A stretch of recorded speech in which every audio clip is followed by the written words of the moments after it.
to a quick-fire round, if that's all right. Royston, you wanted to start, so over to you. Okay, thank you, Chairman. Welcome, Foreign Secretary. It's good to see you again. In March, we talked about COVID, and this is going to be no exception, of course. What steps are the government taking to support the WHO with their investigations into the cause of the outbreak? Well, thanks, Royston. Good to see you again. Obviously, the WHO has a pretty unique mandate with country governments to coordinate global health initiatives. The UK view, the government's view, is that there's all sorts of lessons to be learned from COVID. It's not a perfect institution. Few international organisations are, but if you didn't have it, you'd invent something like it. So we want to work with it.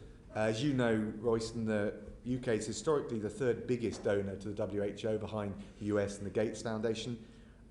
We welcome the independent panel on preparedness and response to review how the global pandemic response has worked, the WHO's role. We'll obviously look at it very carefully, and we were supportive of setting that up as a good objective vehicle for a positive lessons learning exercise which doesn't get too enmeshed in some of the politics around it. So from the lessons learned point of view, which the WHO will be instrumental in afterwards, and I assume a subsequent inquiry and several subsequent inquiries all over the world, but lessons now, we look at examples of, well, when we started early on in the pandemic, we didn't have the testing capability, but now we have. And yet Germany's testing capability was there at the beginning, although now it's smaller than ours, and yet their infection rate's lower and their death rate's lower and their seriously ill rate is lower. So what lessons from other countries are we learning now that we are putting in place to try and handle the pandemic, and how much of that will be hardwired in afterwards for any future subsequent pandemic or emergency?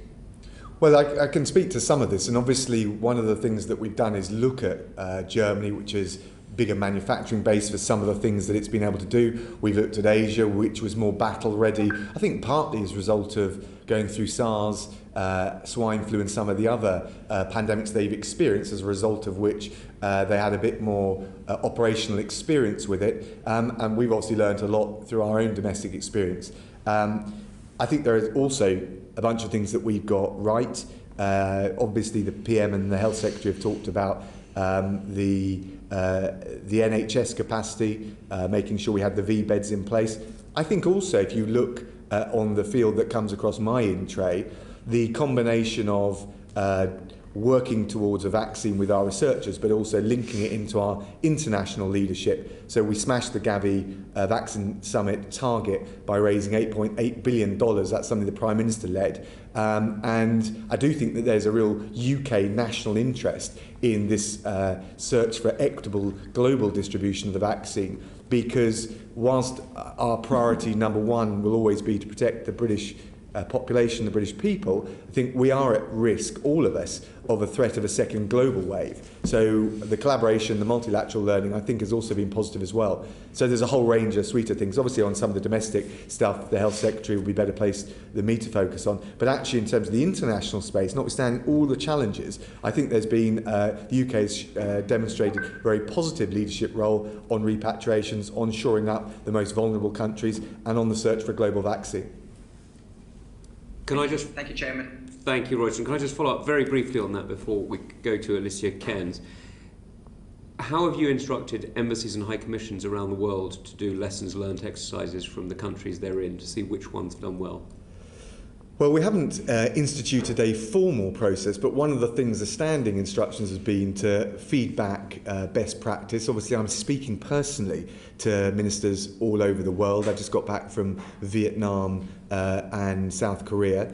On top of that, there's some specific, I think, lessons learned from the bigger embassies like Beijing, which had a role in everything from the politics of the outbreak, the repatriation effort, from a standing start, but also the PPE. And there's a big piece of work on our, I think, lessons learned on our the diversification of our supply chains for things like reliance on PPE and a whole range of other things. So I've been working with DIT and Antonio Romeo and a team from that department on doing a whole scanning exercise across everything from components in nuclear power to widgets in the manufacturing process to see how robust and resilient our supply chains are, and that's ongoing. Can I just ask specifically, there are some countries that have done surprisingly well, and you've listed some there who, in a way we expected to do well, Singapore, South Korea, who were SARS trained, if you like, and also had very effective administrations. One of the countries that has done, I would argue, surprisingly well, because many wouldn't have expected it to, is Pakistan. Have you asked the High Commission in Islamabad, for example, to report on that? We get reporting on it all the time. They're proactive in doing so. I'm slightly reticent about some of the comparisons. I'm not singling out Pakistan just based on quality of data.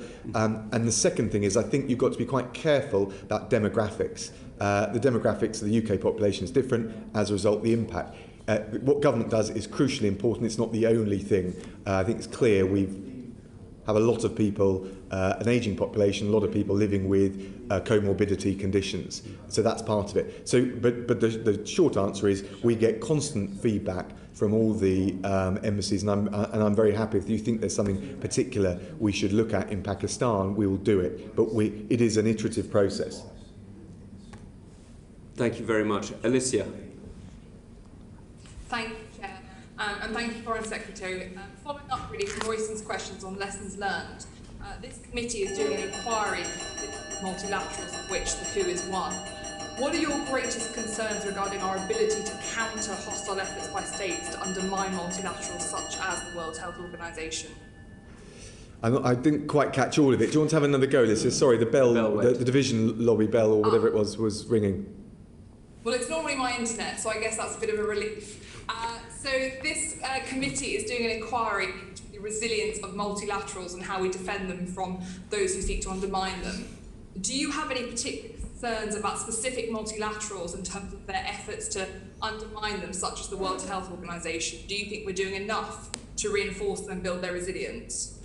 I think we can always do more. I think if you'd have asked me at the beginning of the crisis, we had discussions internally, would there be actors, state and otherwise, who tried to take advantage of the crisis in cyber or in other areas? I think the usual suspects, Iran, to some degree Russia. I think you could make an argument that the timing of what China's been doing on Hong Kong would have been influenced by that. I think it's in a way natural that amidst the uncertainty that COVID has wrought and the grabbing of everyone's attention and focus, I think it is very easy for the world to take its eye off the ball.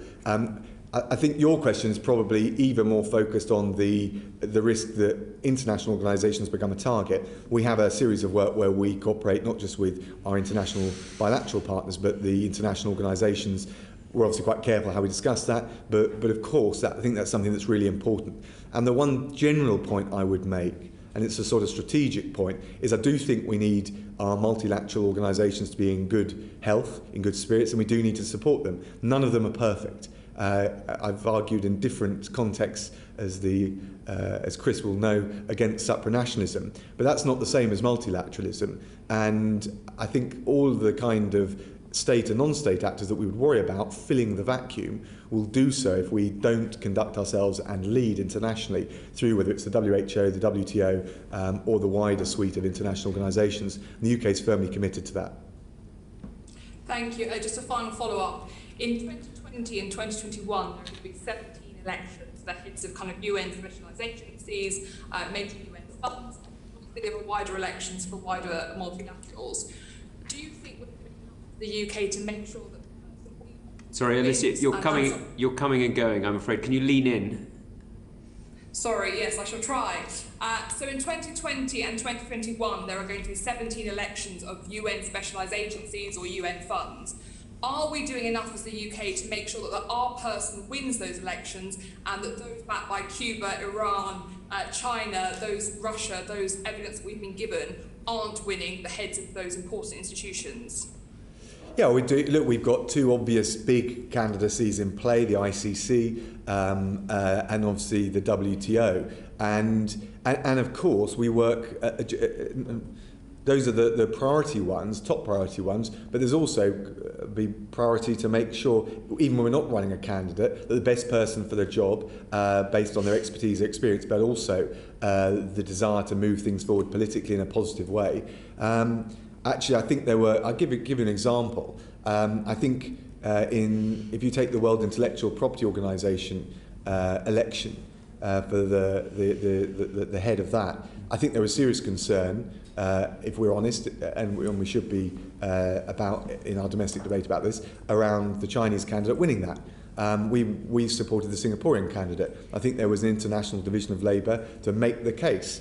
And I think it's quite an important message for all our allies that we do need to avoid leaving a vacuum in international organisations. Otherwise, some of those that you described, Alicia, will fill it. And that is bad news. Bad news for our national interests, bad news for the norms of international law and multilateralism that we all want to reinforce in a positive way. Thank you. Chris? Just going back one step, I think, Foreign Secretary, you were suggesting that China used coronavirus as an opportunity to take the fight to Hong Kong? Is that... No, my point was generally, I think there was some discussion about whether countries that were considering taking action which we would be regarded as contrary to either our interests or international norms, whether they might use COVID. Obviously, the Hong Kong situation has been going on since well before COVID, but it's also been continuing. And I do think those considerations, whether it's China, Tehran, or Moscow, will feature. I think we're pretty confident of that. So it is quite important for the international community and obviously the UK to keep its eye on the ball. The UK has obviously adopted a different position on the WHO from the United States of America. Do you buy Mike Pompeo's argument that the head of the WHO was bought by China? Mike is a great colleague, and we liaise very closely. I was in Washington recently seeing him. I think there are some very real concerns around the outbreak in Wuhan, what happened, but I haven't seen anything that would back up the particular assertion that you've cited at me. Did you have that conversation with Mike Pompeo? We engage on the whole suite of issues all the time. Did you have that conversation with Mike Pompeo? As I said, we engage, Chris, on the whole suite of issues all the time, not just at Secretary of State level, but at official level. So you did have that conversation? How many times do you want me to say it? I'm happy to keep doing it. We've got 2.5 hours. So. Okay. Lukashenko. Yes.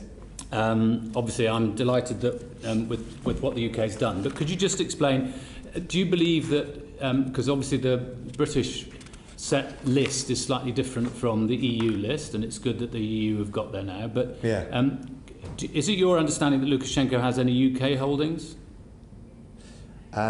So I wouldn't talk about that in any event because it would be operationally relevant to the sanctions, and we just don't do that. What I can tell you is that in the past there have been members of the Belarusian regime who have either come to the UK or financial transfers which have involved the UK. And why is our list different from the EU one? Were we trying to get the EU to do the same or not? So I think there's been a huge amount of coordination and cooperation with the EU. We were obviously liaising with them on their sanctions list. We encouraged them to be as ambitious as possible. You'd have seen, I'm sure, Chris, that we included Lukashenko himself, his son, his national security advisor and his chief of staff. And we will support the other listings. We did think it's important to make sure that they were as ambitious in terms of seniority as possible. I think if I just take a half step back, if I may, but the sanctions as part of the broader strategy, first of all, we triggered, and it was the UK driving the triggering of the Moscow mechanism through the OSCE on the 17th of September. That enables us to have an independent investigation into the human rights abuses and the vote rigging. We also thought that this was the right moment to proceed on sanctions. And we've also doubled our financial support to human rights groups, media, etc. We've suspended, as you I think will have seen, defence cooperation with Belarus. At the same time, there's lots of discussions about whether dialogue, even mediation, can be precipitated, encouraged, promoted. We're all in favour of that. I don't think we're going to focus Lukashenko's mind or President Putin's mind unless there is serious and focused pressure. So just stepping back, that's why, in answer to your question, we wanted to be as ambitious on the sanctions as possible, not because we see it as a substitute for the dialogue, but we think it's the only thing that really gives it a viable, realistic prospect for yielding any benefits. Why do you think Cyprus was so difficult? There's all sorts of wider European considerations. They'll speak for themselves. We know some of the issues that they've been having. But dodgy Russian money in Cyprus banks? You wouldn't expect me to start commenting on assertions like that. But the point is, we've got a good bilateral relationship with Cyprus. We've made the point that on Europe's doorstep we cannot be putting up with this, and we would urge, as they did, our friends in Cyprus to come round and to do the right thing, which they did. Will you get the US to join, do you think? Are you trying to get the US to join in that set of sanctions? Yes. Obviously, I think from the US point of view, they feel that, we've done it in tandem with the Canadians. I think the US, I expect to follow suit. I think there's a feeling, and I was out in Washington recently, on both sides of the political aisle, so this is as much from Congress as anywhere else, that the Europeans will put out the communique, possibly even do some censure, but will pick fights on their doorstep that the US has to ride in to resolve. And I think they want to see some leadership from Europe. So we've tried to provide that with our Canadian friends and with the EU. But I think they are concerned about it as well. And just one final thing from me, which is that the Russian ambassador said to the all-party Russia group on Monday afternoon that Lukashenko enjoys 60% support in Belarus, which would suggest that not even he believes that there are fair and free elections in Belarus. He made the point, though, that it can only be judged whether they're fair and free if there are OSCE and Council of Europe monitors. At the moment, the British Parliament will not allow any British monitors to go out. Do you think that that's a shame? Well, the Parliament will make its own decisions. I've learnt long and hard not to second-guess what the House's business is. All I would say is that's why we triggered the OSCE Moscow mechanism, so that there can be an OSCE review. And I think we're trying to do the right thing in terms of the pressure that sanctions brings, the transparency that investigation will bring, leaving the door ajar for political dialogue, encouraging that, but being clear-sighted about what it would do to get Lukashenko to the table, and being very clear on our position both in Belarus but also in Moscow about what needs to happen. And I noticed the Svetlana Tikhanovskaya, her comments yesterday about the UK's role, and saying that we had shown ourselves as an example to the whole world in standing up for democracy in Belarus, and I think we should continue to do so. But wouldn't it be a good idea for a few parliamentarians to be able to help in that cause? Subject to all of the usual considerations, including COVID. Can we move on, please? Stuart, do you want to come in? Thank you, Chair, and thank you, Foreign Secretary. It's good to see you. Just to pick up on that before I go to my main question, who does the UK government recognise as the President of Belarus? The long-standing practice has not been to recognise governments, but we recognise states. That's the long-standing FCDO practice. What we've made clear is we don't think Lukashenko is legitimate, and we think it was a fraudulent and illegitimate election. And that needs to be rectified, whether it's through fresh elections, whether it's through transition, or whether it's through arrangements that are made with the opposition and the other Democrats in Belarus. So who's the President of Belarus? As I said, we don't have we have a long-standing track record, position, practice of not recognising governments, and so we don't recognise Lukashenko as the legitimate head of government, but equally we don't recognise governments per se. We tend to limit our practice to recognising states. Understood. Thank you, Foreign Secretary. Can I move us on slightly to the ISC report on Russia, which came out just before the summer recess. I wondered if you could talk us through the main lessons for your departments that have come from the report and what you're doing to implement them. Well, it's good that the report was issued. From recollection, the key, I think the key steer from the ISC, but correct me if I'm wrong, was they thought there should be clear accountability on how we deal with Russia, that we shouldn't underestimate the threat posed by Russia, and that there is a serious issue with illicit Russian finance, including through the UK. I would say in terms of the lessons learned, that we are actioning. I think we have got clear lines of accountability through the Russian and Ukraine National Strategy Implementation Group. I think the Salisbury response showed how robust we can be and how active we can be, not just at home but internationally, in terms of standing up firmly to Russia. We've got the unexplained wealth orders dealing with Russian finance. We've got the counter hostile state activity bill, which will address some of the gaps in the Official Secrets Act, which I think, again from memory, was also raised in the report. And as I've already told the committee, we've obviously done the Magnitsky sanctions in relation to the case of Magnitsky, which itself was a tax fraud. And one of the things that, as I've again also told the House, we're looking at corruption more generally across the piece, but it would have an application here in relation to the further, we're developing proposals for consideration on extending Magnitsky sanctions to cover corruption and other similar financial impropriety.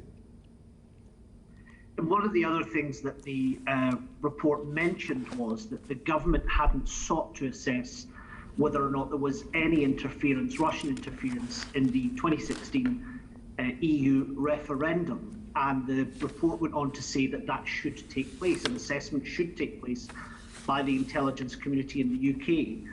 Well, the government instructs the intelligence community to do that. Well, I'm not going to say too much more than we said in our response to the Select Committee recommendation on that. But of course, we're constantly looking to learn from all the various different areas of practice, whether it's Russia, Iran, or any other state actor. We don't need to. I don't think we need to. It's a question of instructing the intelligence services. They are constantly reflecting on our vulnerabilities and the risk assessment and threats that we have.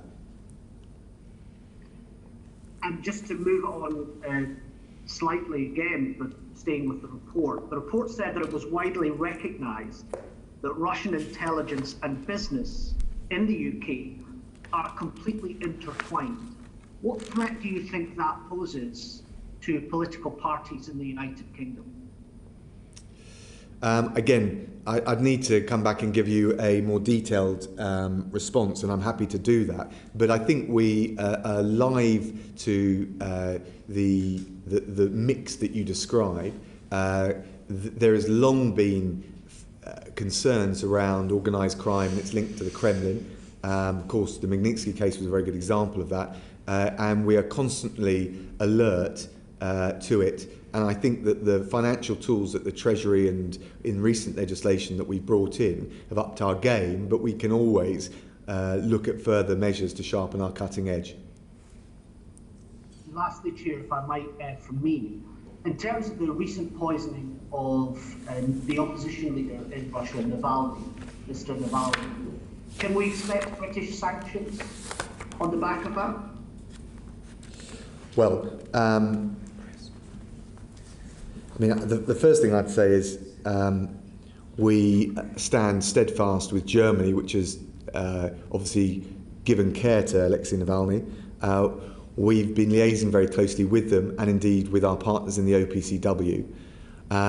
We've called for Russia to account for itself. It seems very clear, certainly the German conclusion, and we agree with it, that Novichok was used against Navalny by Russian actors. We haven't yet attributed to the FSB or the Russian state, but I think there is an incredibly strong case for Moscow to answer. I haven't yet heard a plausible alternative explanation, and I think as we bottom this out in the OPCW, there will become a moment where we'll have to consider what further action we take, because of course it's contrary to international law by any actor to use chemical weapons on your own soil or anyone else's. So we can assume then that if OPCW does conclude that the Russian state is responsible, the UK government will follow with hopefully coordinated sanctions with other partners. We'd certainly want to look very carefully at the OPCW conclusions. Can I just go straight on from that? Are you aware of the accusation of a double poisoning, as in a first poisoning of Novichok and a second attempted poisoning in Moscow? I'm not going to comment on some of those reports, but obviously we seek to verify the facts as clearly and as possibly as we can. I don't know the answer. I haven't got a verified, confirmed view on it. Okay. Alicia. Thank you very much, Mr. Speaker. Is that better? It's only a matter of time, Alicia. There we go. Foreign Secretary, overseas territories have been very grateful for the support the FCPO has provided during the COVID crisis. Many of them, such as Turks and Caicos, have raised this with me, so thank you on their behalf.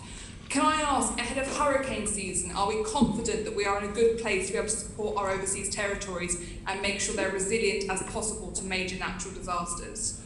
Well, we've seen 25 storms, named storms at least this year, of which 9 were hurricanes, 2 of them major hurricanes.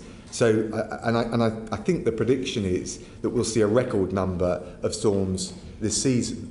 I think we're a couple shy of the annual record for the region. We've already invested £2.5 million since the Caribbean hurricanes in 2017 to get the OTs better prepared. That ranges from things like communication systems, surveillance drones, backup generators, all the panoply of resilience that you'd expect. And this year we've deployed HMS Medway and RFA Argus with I think it's 4 helicopters to the Caribbean, and there's a further team based in the Turks and Caicos Islands. So if we're facing a record number of storms, it's difficult to make a confident prediction because you don't know quite what the damage will be from that. But we have been thinking about this, we've prepared for it, and in all the ways I've described, and I think we are braced for what will be a difficult season. Thank you. Chris, you want to come straight in? Sticking to overseas territories, is Ascension Island really being considered as a possible place for asylum seekers? So, look, the Home Secretary leads on this. Obviously, her commitment, which I support unflinchingly, is to get and to make sure we've got a system which achieves 2 dual objectives. One, it continues our tradition of being a haven for those fleeing persecution. 2, it's fair and not ripe for abuse. For overseas territories, have you considered Ascension Island? Well, we've looked at a whole range of opportunities. We've looked at whether the overseas territories might be involved. We've looked at international partners that might be involved. We think, I think it's the job of the Foreign Office and the Home Office and their Secretaries of State to look to scope all options, even if it's just to rule them out. But have you scoped Ascension Island to rule it out? We've scoped all options, including OTs, including Ascension. We're not going to announce our policy here. I'll let the Home Secretary do it, but I think it's right that we do that. And you've consulted Ascension Island? We talked to all of our OTs throughout. About this specific policy? Look, we wouldn't. Look, it depends whether we're in scoping or the policy development mode. But of course, you wouldn't be able to do something like that in Ascension, let alone. I mean, those reports of Sentinel or some of the other OTs, you just wouldn't be able to do it unless you had their buy-in. So of course you need to consult. But as I say, what you're talking about, the leaked document, was at the very initial preliminary scoping exercise. So I appreciate where you're going with it, Chris, but it's not like it's the government's policy. It's something that we've looked at, again, at an early scoping period phase. Henry Smith. Thank you very much. Welcome, Foreign Secretary. Thank you for joining us. Again, on the overseas territories and migrants, but slightly different from the main subject. The Turks and Caicos Islands have a particular issue with Haitian migrants. What sort of assistance is the FCDO able to offer to that overseas territory? Well, I'd need to check the specific support we're providing to TCI. I'm not sure at the top of my head. Of course, they have the primary responsibility, but where we need to, we'll always look at reasonable request for support. I'm very happy to write back to the committee with any further detail if that's helpful. Thank you very much. Graham, you wanted to... Last time you were here, Foreign Secretary, we discussed the prospect of COP26 and the anomalous position of China being treated as a developing country.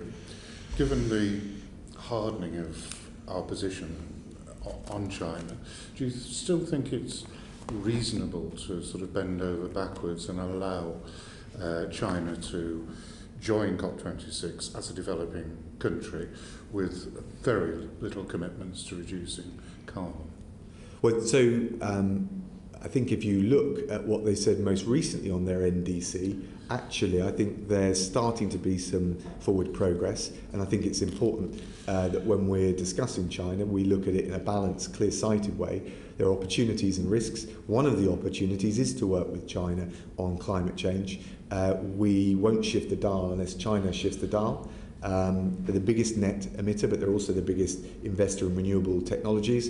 And it is, I can assure you, right at the forefront of, along with human rights in Hong Kong and all the other things, it is always at the forefront of things that I'm discussing with my opposite number, Wang Yi. On the question of whether it, quite how it should be classified, I appreciate the political considerations. There's obviously that they mesh with the technical considerations that define this. But bottom line is, I want China in the room on the UN climate change talks that we host, because I think, first of all, they make a big difference in their own right, but secondly, if we can get their buy-in, it helps, as I said, shift the dial with all of the other emitters and indeed all the other developed countries who we also need to take action. So what we're trying to do is create a virtuous circle, create some momentum around COP26 for next year. Big year for the UK internationally, hosting not just that, but also we've got our G7 presidency. And I think most foreign secretaries would say this, you want to be able to talk, you want to be able to engage with China because you want to be able to get them to make progress. On their NDC, we're starting to see it, we need them to go further. Do you believe they announced recently, which you just referred to, that they would be zero carbon in 40 years' time in 2060? Do you think that's a credible objective when they've got 121 gigawatts of coal plants in development at the moment, which is more than half the world's capacity? I understand what you're saying. It's better to have people inside the tent rather than outside the tent, to use a crude analogy. But if they have no credibility in their commitment, yet the objective of reducing carbon depends on them, what is the point? Well, first of all, I think that what you want to do is get as many countries as possible, particularly the biggest players, committed to ambitious targets, and then you want to work with them, cajole them, coax them, support them to hitting them. And of course, they can be held to an account to their target. But they can't they, for instance, to be held to account? Well, the only commitment from the Paris conference, the only legally binding commitment was to report what you were doing, not to actually abide by the targets. Well, I'm not quite so negative as you are, Graham, about it, only because you're seeing China as a massive investor in renewables. They're the biggest, and also I think that their sense of what sustainable economic growth looks like, from just a raw self-interest, their vulnerability to the impacts of climate change. So I mean, look, you're making perfectly reasonable critique of China's approach, but I would argue that the best thing to do is to try and work with them on their NDC, which we're starting to do, then on the means to achieve it, and to hold them accountable to it. China wants to be taken seriously as a leading member of the international community. Getting them on the hook for things is one way of trying to encourage that in a positive way. If you've got a better alternative, if we should just ignore China, I know then you need to explain how that's going to take us any further forward, because it's not clear to me that there's a better strategy than the one that I'm putting forward to you. Just a very general point. I mean, I think that's a reasonable point you make. More than 30 years ago, I led a delegation to Wuhan at the instigation of a Conservative government at the time. And the basis of that was to try and increase trade, academic contacts, to draw China into the community, and that trade would lead to more respect for human rights and more freedom as trade-off. And that's failed, hasn't it? And what you're saying is we need them in the room to discuss it, but that has failed on trade as it's failing on carbon. And final point, with respect, the amount of renewables they have is irrelevant. The actual quantum of coal being used is what is going to contribute to the amount of carbon dioxide in the atmosphere. I don't think the amount of renewables or their investment or commitment to it is irrelevant, precisely because it makes the case stronger for weaning them off coal or other. But hold on, stay with me a second, Greg. So I've been out, I mean, there's issues with coal, not just with China. There's issues with coal in South Korea, in Japan, in Australia. So India. Say again? India. In India. And there are many countries with many different issues. What we've got to try and do is make them see the win-win, that there are green jobs, that there's sustainable economic growth, that we can build back, particularly out of the COVID crisis, stronger and greener. Again, I don't, it's perfectly fair. I'm the minister. You're here as a scrutineering parliamentarian. But what is the positive alternative you'd replace this strategy with? Is it that we don't talk to them? Is it that what is the alternative? And I do think you're underestimating the sensitivity of China for its own interest to proceed, albeit more cautiously and carefully and self-interestedly down this track than we would want, and also their sensitivity to their reputation for being a responsible member of the international community. I wouldn't want to overstate it. We've seen in Hong Kong, Xinjiang, on human rights, that this isn't going to be a silver bullet on a whole range of issues. But I don't think it's entirely relevant, which leads me to suggest that we should keep pushing. And again, as I say, one of the things we're trying to do with COP26, if we can encourage the EU with their NDC, if we can get movement across all of the big players, we're in a much better position to go back to China. And likewise, if China moves, we're in a better position then to build that virtuous circle by going back to those other countries. I think that's the smart way to approach it. We've got a good year till COP26, and I haven't heard a better alternative. Thank you. Thanks very much. On the last of these quickfire, there's two last bits of quickfire. Henry, you wanted to ask about freedom of religion and belief, and then we'll come on to the last one. Yes, Foreign Secretary. We obviously have the presidency of the UN Security Council next February, and what opportunity is the FCDO planning to promote religious freedom globally? Some 83% of people live in areas of the world where religious freedom is curtailed, and as you will be aware, the Bishop of Truro's reports talked about one of the recommendations being that British diplomats around the world be better trained in the issue of dealing with this matter. To be interested to know what plans the department has in this respect. So I think there's a sort of three-pillared approach to the freedom agenda, which is our media freedom campaign, which we've partnered with Canada on, but has a much bigger membership now, basically supporting journalists who come under fire around the world. Our freedom of religion and belief agenda, and I'll come on to say a little bit more about that, and then the Magnitsky sanctions on those who persecute those enjoying those freedoms.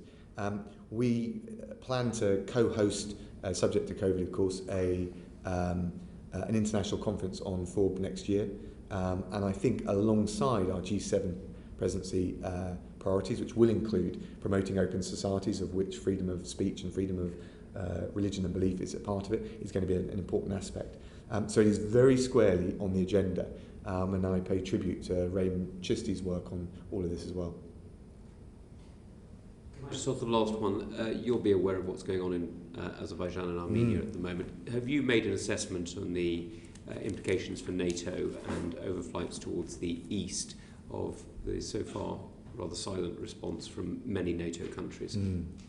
Well, just on the silence of it all, I've released another statement today as well, alongside the one on the 28th of September with my Canadian opposite number. We're urging de-escalation and a return to the Minsk process, the OSCE Minsk co-chair process, as you'll know. In terms of the impact on NATO, I would say that it in two things. First of all, it shows you that we cannot take our eye off the ball of our immediate European neighbourhood, and I think that's incredibly important. We're spending a lot of time, and no one less than me is talking about the Indo-Pacific tilt and all the other things going on. I think the European neighbourhood and the Caucasus matter, and we need to keep our eye on that ball. I think also it reminds us, given the tension between Russia and Turkey, of the wider external players and the tussle that is going on for geopolitical position. I think as frustrating as some of the conduct by our Turkish ally is, we need to be eyes wide open to the risk of Turkey falling into the embrace of Russia. So there, I think, are multiple strategic implications from this. At the same time, ultimately, the United Kingdom stands up for democracy, human rights and the rule of law, and I think we need to call out serious breaches of international norms and try and resolve conflicts like this very openly. So there's a mixture of values and strategic considerations I think are at play here.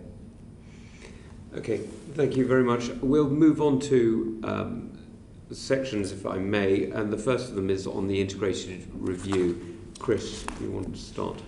So obviously, over the last year, there's been a reorganisation in government, and the department has grown another arm or body or limb or head or whatever.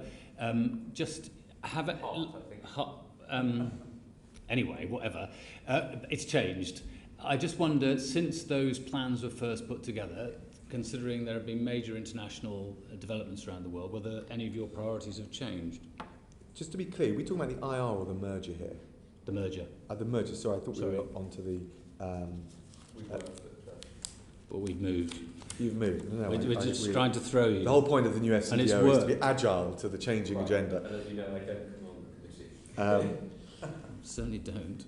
So look, the thing we learnt during COVID is that we need to become more integrated. I think last time I gave some, or in the House I've given illustrations of why that was so. I think it also showed how we could go further by merging. I think we did it effectively on the 2nd of September. We've got a new team in place. The way I think it will add value, and the IR will feed this and the merger will feed the IR, is bringing together all the aspects of foreign policy. So let me give you a couple of recent examples. I think COVID has increased the risk of famine in many conflict zones, from the Yemen to Sudan. So one of the things we did first week of the merger actually was to announce £119 million more to tackle that combined threat. But you've got to galvanise the money you put in with the diplomatic leadership, and I appointed Nick Dyer as our Special Envoy for Famine Prevention.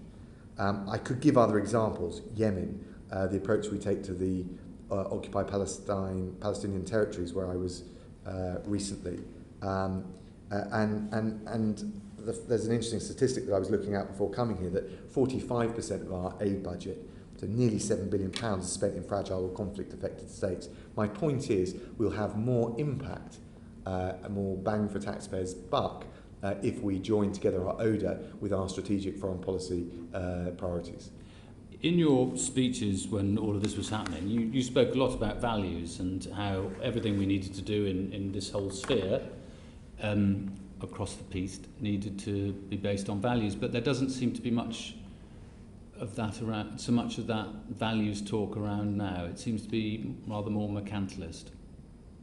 Would you got any evidence for that assertion? Because I don't accept it, but I'm happy to answer the question. Well, historically, one of the values of the Foreign Office and of the UK government has always been the rule of law. The government, for the first time ever, has published its own legal advice on its own law, saying that it believes that the law that it is publishing does not abide by international law. That seems a bit of a surrender of a key British value. I don't agree with that. I think it's a precautionary, defensive reaction to what the EU have been doing.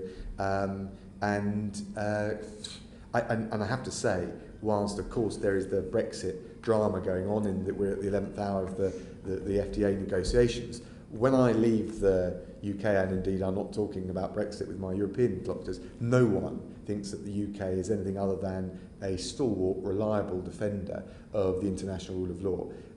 I've just heard, I read out to you the comment from from the Belarusian opposition leader, Svetlana Tikhanovskaya. When I was in Vietnam, interesting given the socialist complexion of that country, we talked a lot together about upholding UNCLOS in the South China Sea, and not just the strategic interest you can imagine that Vietnam have there, but the value that we attach as a maritime power to the rules-based international system. I think in relation to Hong Kong, no one has put back to me, well, you can't talk about that because of the IM bill. Don't get me wrong, I know that, I understand why you raised the issue, Chris, but I would say from Korea to Vietnam to the... It's not the evidence we've had to the committee. We've had people saying that it does undermine our international reputation. Well, it's not my experience going talking to the governments around the world or the businesses in their countries or their civil societies, and it's not, as I said, it's not the reaction. No one is. If the argument is that that'll be a riposte to the UK whenever it raises human rights or international law, I haven't got one example of it to show you. Well, we've got several to show you back, but anyway. Yeah, but not that they've been raised with me, like. Well, can I just ask you a slightly different element, because now you've got the two parts of the equation together. Do you think international trade should be in there as well? You're always tempting me to go further. I certainly, we've been clear that we want trade commissioners to be accountable to the head of post. I think that's important. I think DIT is doing incredible work. Liz Truss has done a great job. FTA done with Japan. We've already got one with Korea, where one of the things I was talking about with Foreign Minister Kang was how we take forward an even more ambitious one in the future. We're close to one with Vietnam. I think we're ambitious to join CPTPP. I think right now we're in a good place, but we are more integrated. I mean, I'm working with Antonio Romeo on Project Defend, which is looking at all of our supply chain vulnerabilities. So I do think it's important that we become more integrated, but that's not just about DIT. It's also about what the MOD is doing, what the structures we have for the NSC are. And that's something the IR is looking, the integrated review is looking very carefully at. I may be out of date. Is Liam Fox going to win his battle for the WTO? I think he's doing a brilliant job. He's a fantastic candidate, and I think he would not just do the job well technically, given his trade experience, but I think he's as a political heavyweight who's been in cabinet in different roles, he will be good at resolving some of the political tensions that we know have afflicted the WTO. I can't remember. Did he vote for the bill or not? Say again? Did he vote for the bill, the one that breaks international law? I think he didn't, did he? Because it was thought that might undermine his campaign. Well, he's been travelling a lot, obviously, with the campaign, right. But I think you need to ask Liam about his voting record. Having spoken to many people about Liam's candidature, I can honestly say that he's receiving quite a lot more support than I think many people expected. Alicia, you wanted to come in. Thank you, Chair. A question about the merger and the creation of the SEDO. Yeah. Obviously, there were a lot of calls from the aid community for a specific minister for aid. So I'm asking specifically for reassurances that won't happen, because I think it's really important that as we merge, that every minister, whether it's for Africa or the Commonwealth or anywhere else, equally focuses on aid as they do on all our diplomatic work. What are your plans in this respect? Yeah, thanks, Alicia. So, by the way, we, over the summer, as we bedded down the merger and in the lead up to the 2nd of September, we've done a whole lot of work with the NGOs, round tables, including with Bond, the International Development Network, which represents 400 plus, CARE, Christian Aid, One Campaign, Amnesty and others. I've spoken to Bill Gates about it as well. So just the NGO community really matter to us. I think we were very clear at the outset, and we did look at the option of a single aid minister, whether it's a Minister of State or otherwise, but actually the argument that you make was the most persuasive, that if we're serious about integration, we want whichever geographic area, whether it's the Asia Minister or the Africa Minister or the Minister for Latin America, we wanted the aid and the development policy and aid budget to be aligned with and integrated with all the other diplomatic, bilateral and multilateral issues that we're considering. So we didn't go down that route, and I think you could have argued it both ways, but I certainly, if taking it in the round, I think the argument that you made was the most persuasive to me. That's fantastic, thank you. Did you want to follow up there, Alicia? No? Claudia, you wanted to ask something about DIT, which is not in the Foreign Secretary's remit, but... Well, it's only that the Foreign Secretary just mentioned in particular Yemen and trade. I just want to bring the two together and just ask, if I might, the Foreign Secretary, because he will be aware that his department provides advice to the Department of International Trade on whether to approve applications for arms export licenses on the basis of what we call criterion 2 of the consolidated criteria, which ensures that British weapons are not at risk of being used against civilians.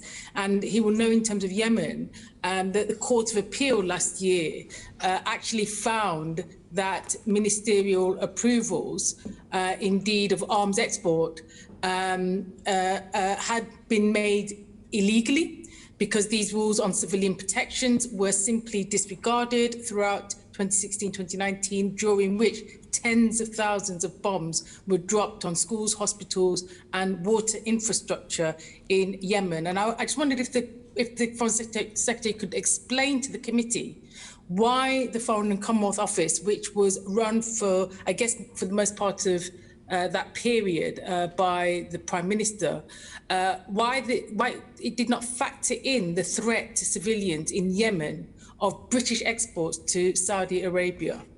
So first of all, that's not what the court decided. They did take issue with the way we had assessed the threat and asked both DIT and the FCDO to go and look at them again. DIT conducted that process, obviously with the FCDO buy-in. It was conducted, and we've taken on board the court's ruling. The point I was making was not about trade in Yemen. The point I was making was that actually Yemen's a good example where we've got a conflict that we're trying to resolve. We're working with Martin Griffiths, UN Special Envoy, with Saudi. We're trying to put pressure on the Houthis. And it's a good example where a very diplomatic conflict resolution initiative dovetails with the aid that we provide, which is why we hosted the 2020 pledging conference. We pledged 160 million for this year into Yemen. So that was the point I was making, but we've addressed meticulously the concerns that the courts provided in relation to the export licensing, and I would stand firmly by the fact that we've got one of the most robust and rigorous export license regimes in the world, and obviously if and when any question is raised around it, we look at it incredibly carefully. Well, I mean, the UN is obviously clearly saying that, and causing a real contradiction for the government here, because they say there is an ongoing pattern of civilians being attacked by an air force where we are aiming or we are arming with British bombs and planes. Could you just respond, therefore, to these UN charges? So I think, I've got to be honest with you, I think what you're saying is a caricature of what the UN is saying and indeed what the court judgment said. But what I can assure you is that we take all of the court questions that were raised about the methodology that we approached very seriously, and indeed corrected the process as it applies to Saudi Arabia. And we looked at that, and I think I'm right in saying that the Trade Secretary has publicly explained how we've gone about that. Thank you, Chair. Thank you. Neil Coyle. Thanks, Chair. Thanks for joining us today, Foreign Secretary. Just a very quick one. Understandably, the transfer of personnel from the different departments has been delayed due to COVID, and there are hundreds of staff in limbo. Can the Foreign Secretary tell us when the process will end for the transfer and when people will be on permanent contracts and not fixed-term contracts? Are you saying in relation to DFID staff coming over to the new FCDO? DFID and FCO, yeah. I understand there's hundreds in this position. Well, and in the context of the overall headcount of the FCDO, that's a reasonably small proportion, but we're working through all of the HR issues to make sure we can give not just as much stability and certainty to all of our brilliant employees, both here and abroad, including locally engaged staff, but also to incentivise them the right way. I'm very happy if you write to me with the details that you've got. I'm very happy to respond and give you some reassurance on that. or just a quick idea of timeline would be really useful. Could you not give that today at least? Well, I'll want to go and check very carefully and then be able to give you confidently and accurately a precise time frame. But we're working through all of that, all of the HR issues, as swiftly as possible. That's understandable. That's brilliant. Just in time would be great. In your previous response to the committee report on the merger, you said 26 NGOs were consulted. Can you tell us which NGOs were consulted and what they said, please? So I'm afraid I didn't catch that. Which NGOs? Yes, please. So, including over the summer, we've put in a whole range of engagement with parliamentarians, including chairs of the main select committees. We've had calls with NGOs, including we had a round table involving 16 civil society organisations. That included Bond, the International Development Network, which represents 400 organisations. Other organisations at that round table alone included Care International, the International Rescue Committee, Christian Aid, the One Campaign, Amnesty, and others. And on top of the NGOs, yes. Is that not the list of those who were consulted for the integrated review rather than for the merger? No, but often the debate will incorporate both. But those were specifically who have been consulted, including on the merger. So there's a lot. I mean, there is an overlap, but we take the opportunity to pick their brains. And the merger and the IR are quite integrated, as you'd expect. So I was just going to add, it's not only the NGOs, we've also, I've spoken to Dr. Tedros, the WHO, David Malpass, President of the World Bank, and we've had engagement with the ICRC and UNHCR. We've also talked to quite a lot of the other countries that have to glean their experience and their lessons learned, including Canada, France, Japan, the US, and Italy. Just as a sideline, you did mention you consulted Parliament before the merger. When? Not necessarily before the merger, but I think we've had engagement with your committee in the context of the IR. Since, okay. Well, it was on the 2nd of September. But we've been proceeding at pace. Obviously, the first step has been the 2nd of September. There's a huge, I mean, probably a year-long bedding in practice that is going in. So in terms of the way the department is run, the lessons internationally, what it means for staff, there's still a lot of work to be doing. It's a work in progress. Okay. Royston, you wanted to come in.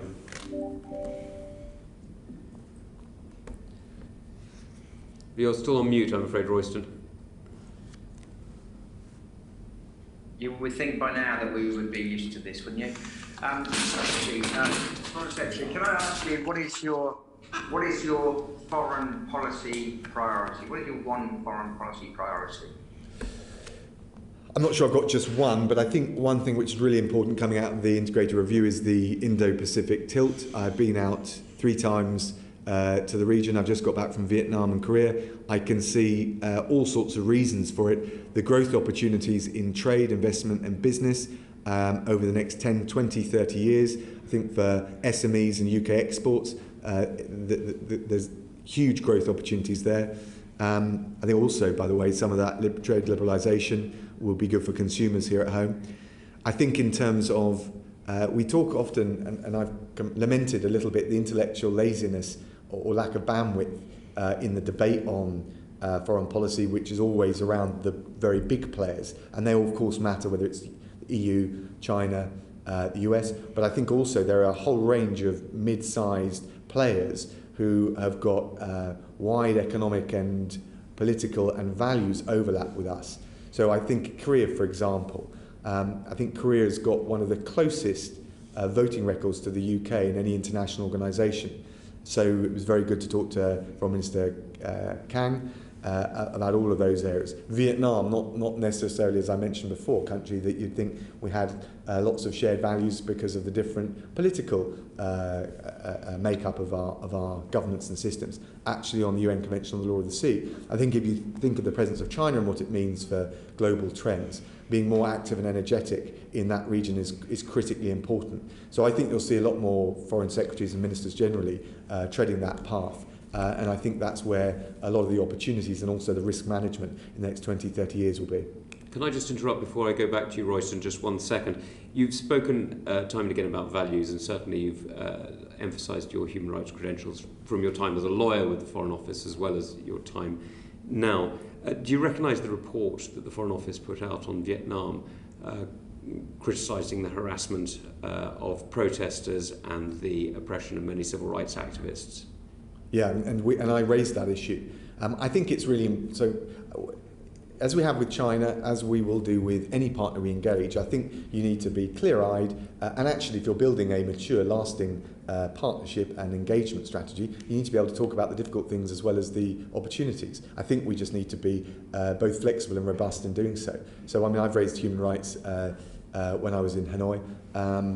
I do wherever I go. I've raised it in Saudi, I've raised it in China, and will continue to do so. I also think it's important to seize the opportunities and not to live in a sort of ivory tower around these things. I'm not suggesting that's your point, but the reassurance I can give you is that it doesn't get airbrushed out of the conversation. Royston, you wanted to come back, sorry. Thank you, Chairman. You've laid out some of your priorities, and for those of us that were excited about Brexit and leaving the EU and being able to strike out as global Britain, there are lots of things that we've talked about and what global Britain means particularly. But what are your main priorities, and how do how can the FCO do them all? You know, in the end, if everything's a priority, then nothing's a priority. So, what are the main priorities? So the way I look at it is, I'm not sure we're quite there yet, but if I could have a 40-60 split where I recognise that 60% of foreign policy is reactive to events, whether it's in Belarus, whether it's in the border of Armenia and Azerbaijan, fine. But try to protect 40% of your time and effort and energy to focus on the strategic stuff in a forward-thinking way. I think the way we would demonstrate that at the moment is the fact that we're doing the merger of the CSR, the IR at the same time. That's obviously created, taken up a lot of energy and bandwidth and raw time.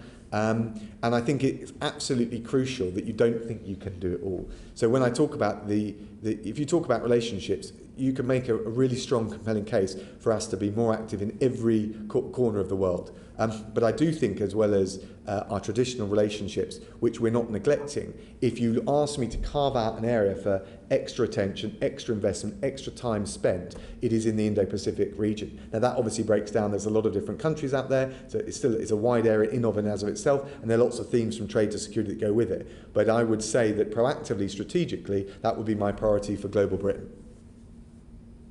Okay, and just one more, Chairman, if I may. The Prime Minister has talked about using the G7 presidency to create a new global health approach to health security. What are the government's other objectives for the UK's presidency of the G7 in 2021?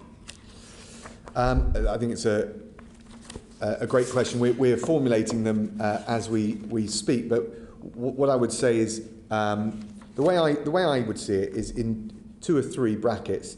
I think we should be much more robust in our foreign policy, or even more robust in defending open societies. So that includes everything from liberal free trade, notwithstanding the protectionist wave, notwithstanding the challenges of COVID. I think it then incorporates democracy and human rights. We've talked a bit about that. I think the UK has shown great leadership on Belarus, on Hong Kong. We need to keep doing that, but we need to rope in a wider coalition of like-minded countries. I think the G7 presidency is a good opportunity to do that. As well as promoting open societies, I also think we need to be promoting global goods. Vaccine to COVID is one of those. Climate change is another. 12 years quality education for every girl, no matter what their background, I think is an important one. And I also think, again, if I look at the G7, we would want it to reflect the growing importance of the Indo-Pacific region. So there's 3 areas or 3 ways in which I think you'll see our presidency priorities formulated and shaped. Thank you. The Indo-Pacific, how do you define it? I probably would get a line around a map and show you, but I mean, so we're quite specific about calling it Indo-Pacific rather than just Asia-Pacific. So I'm effectively going east from India. Not Pakistan. I think you probably would. You can't look at India without looking at Pakistan, and Pakistan is important for a load of other reasons. But I'm not confusing the subcontinent with the wider Indo-Pacific. No, so probably not. Okay. That doesn't mean Pakistan's not important for a whole range of reasons. No, I understand. I'm not making that point. The reason I asked the question is that falls under, I think I'm right in saying, 3 different ministerial responsibilities under you. Any reason you haven't brought them together? So what falls under 3 different? Well, Asia falls under one minister, India falls under a different minister, and the Pacific Islands and various other elements fall under a 3rd minister. Wouldn't it be sensible to have a single Minister of State responsible for Indo-Pacific? We have a single Secretary of State that is got a fantastic team with a good division of labour, which makes sure we're properly joined up. I'm delighted to hear it. Smiling. Always smile when you're in the room, Chris. Stuart, I'll hand over to you. Stuart? No, you're still muted. Thank you, Chairman. Thank you, Chairman. Foreign Secretary, can I turn to the integrated review? You said before that the Department will engage with, quote, non-traditional partners over the integrated review. How do you define non-traditional and who are they? Sorry, who's that a quote from? I believe that was in a previous submission that you made to the committee. Right. I'm happy to fish it out and see what the context was. But let me tell you, we've engaged with... So first of all, we want this to allow us to have a proper strategic forward look to 2030 and beyond. My role has been to chair a cross-Whitehall ministerial group. We've had 7 meetings with officials and senior ministers.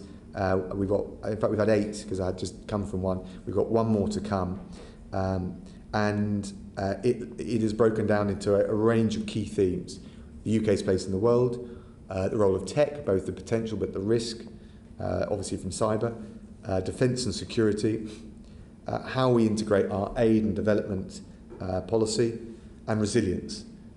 Those are the broad themes that we've looked at, and we're working up the effectively what will amount to a prospectus, which we'll publish in due course. We've engaged with, we've had senior officials and ministers variously engaged with Parliament and select committees, devolved administrations, 25 think tanks, including RUSI, Chatham House, the Overseas Development Institute. I think we're on 38 academics from Cambridge to the Sorbonne, 17 NGOs, including, as I mentioned, the Gates Foundation and Oxfam. And we're discussing this. I mean, I was in the States.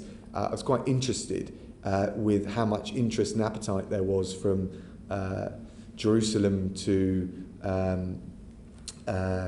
Washington DC through to Hanoi on the IR and what it means and what it will mean for our foreign policy, including on the merger. Lots of different countries asking about our experience of the merger and how they're looking at things.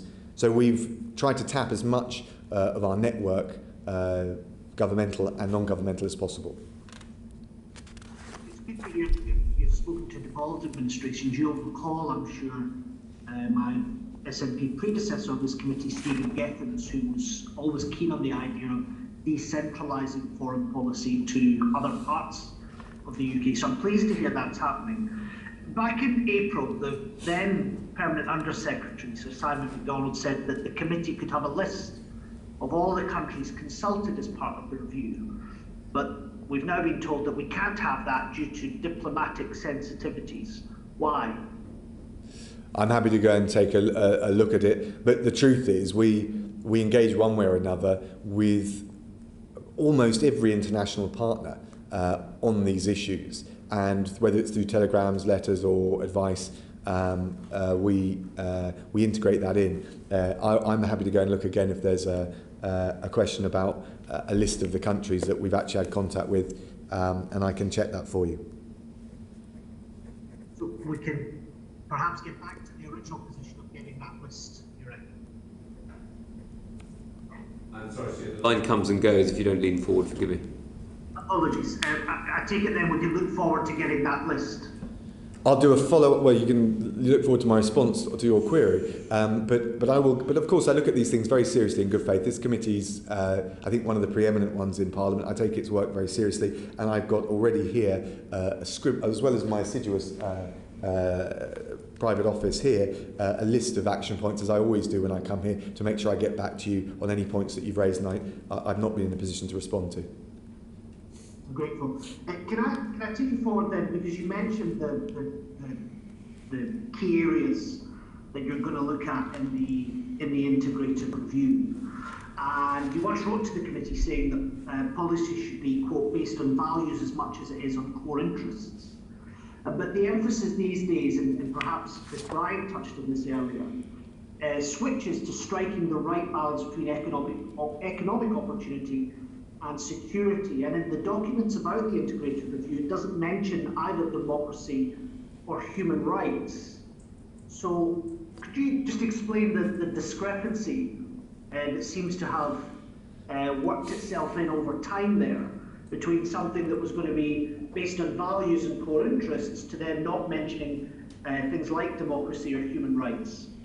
I can reassure you that the group that I chair and the officials that inform it and feed into it are constantly looking at human rights issues. And as I explained, I think in my opening remarks on this, our whole piece on encouraging and promoting open societies brings together the idea that trade and democracy and transparency and human rights are not somehow in conflict, but two sides of the same coin, and that we should be unabashed in promoting those values. All aspects of what we're doing in the IR address it, and I think if you look at what we've said on Belarus, what we've done on Belarus, likewise the lead we've taken with our European partners and others on Alexei Navalny, and across the board, Magnitsky sanctions, I actually think we're practicing what we preach, and that will continue. Can I take you to international law? Under what circumstances do you think it's acceptable for international law to be broken by a nation?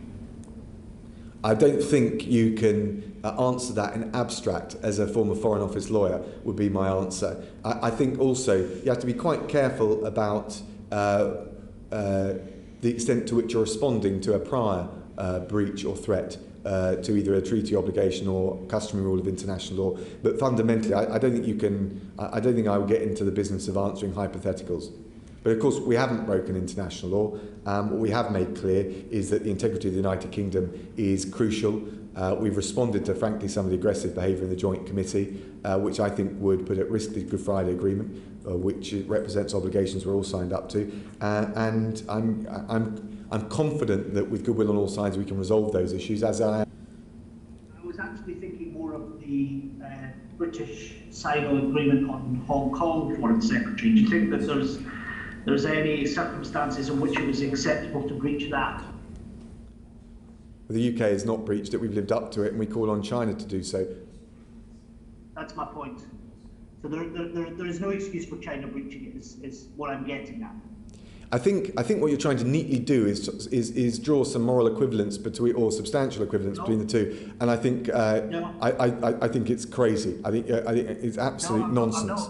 The question I want to come to, Foreign Secretary, is in relation to news today that Lord Hodge, who's Deputy President of the UK Supreme Court, is going to take a seat on the Court of Final Appeal in Hong Kong.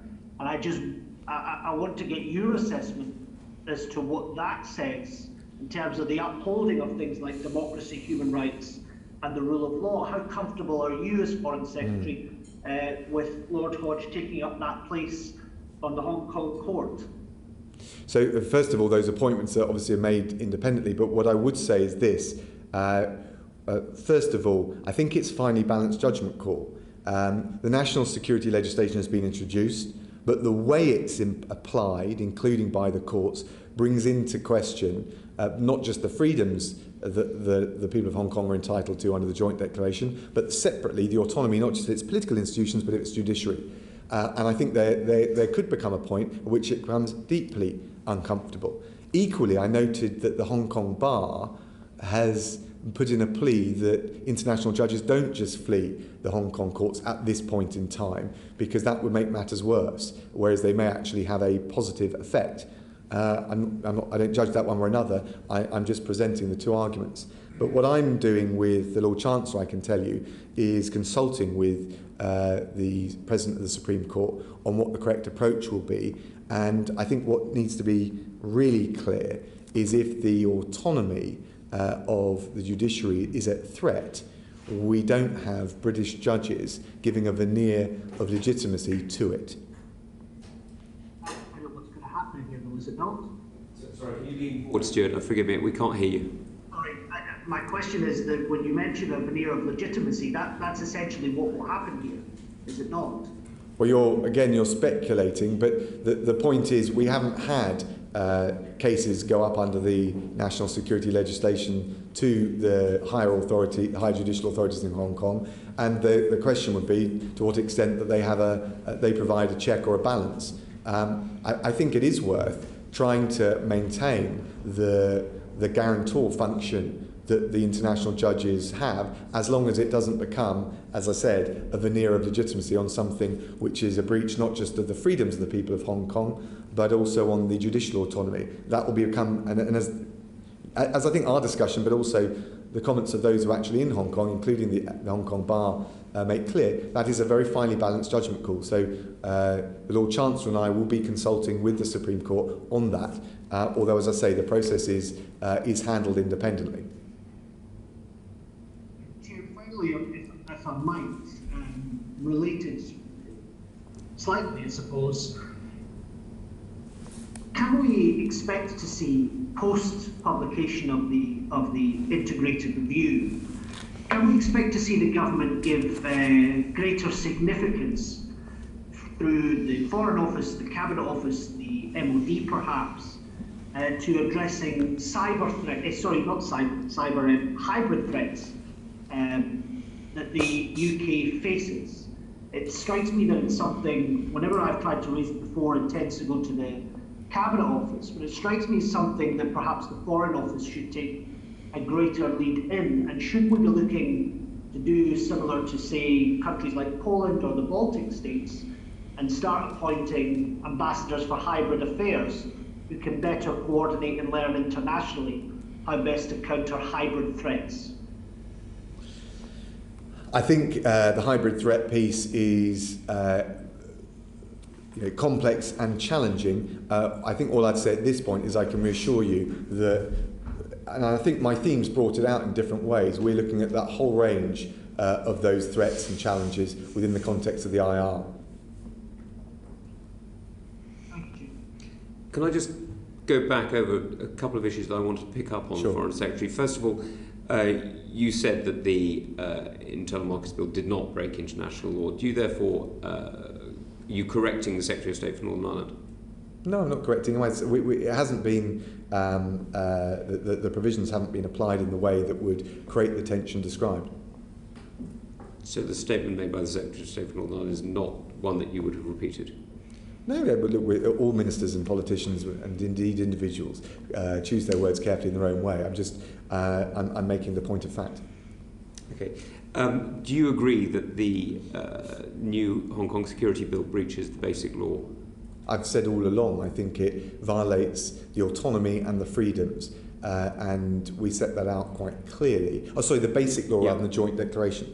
Well, I was quite careful as a Foreign Secretary to not to opine on the law of other countries, but I do think if you look at the way the basic law is set out and the provisions that it provides for when they can introduce national security legislation, it seems very difficult, not just in terms of the joint declaration, but in terms of China's own law as applied to Hong Kong, to see how it is consistent. And I have made that point to the Chinese authorities, including my opposite number. But I'm going to be a bit careful about seeking to opine. But I've asked that very question, and I think it is very difficult because the basic law, I think from memory says, so don't hold me to it in precise terms, but basically says that they would only apply national security legislation in the event of a public emergency or an external threat from outside, neither of which China says applies. So I think that is a reasonable conversation that we can have with our Chinese interlocutors, and indeed I have had it. You can see why it causes a problem, because if the national security law violates the basic law, then it's very difficult to see how the judges can be upholding the Constitution of Hong Kong and indeed their sworn oath when they go. I think it is very difficult, which is why we would want to see whether the checks that the judiciary provide in Hong Kong have any impact, but that will only ever be tested by cases. Would you be a judge in the Court of Final Appeal? Would I? Would you think it would be reputationally enhancing? I would respect the separation of powers that we have between the executive and the judiciary and allow them to take the calls of propriety. But I think in the remarks I've made earlier... I'm not asking you to comment on their judgments, I'm asking you to comment on the jurisdiction under which they serve. Yeah, but you're asking me to comment on the integrity of the decisions they're taking. No, I'm asking you to comment on the integrity... I think you're getting close to it, and I'll decide how I answer and what I answer, and I just want to respect the separation of powers. What I think I have given you in answer to the earlier questions in terms of the committee is the concerns and the very finely balanced judgment call, and that's why with the Lord Chancellor we'll consult with the Supreme Court, mindful of respecting their independence on this, about the considerations at play. So you're asking them to think again? I wouldn't frame it like that, I'd frame it the way I described it. Okay. Alicia, do you want us to come in? Thank you very much, Chair. The FPDO has obviously said that it wants to be a force for good in the world, and obviously human rights is an issue close to your own heart. What does that mean in terms of practical terms, and how do we think we'll see that manifest over the next few years?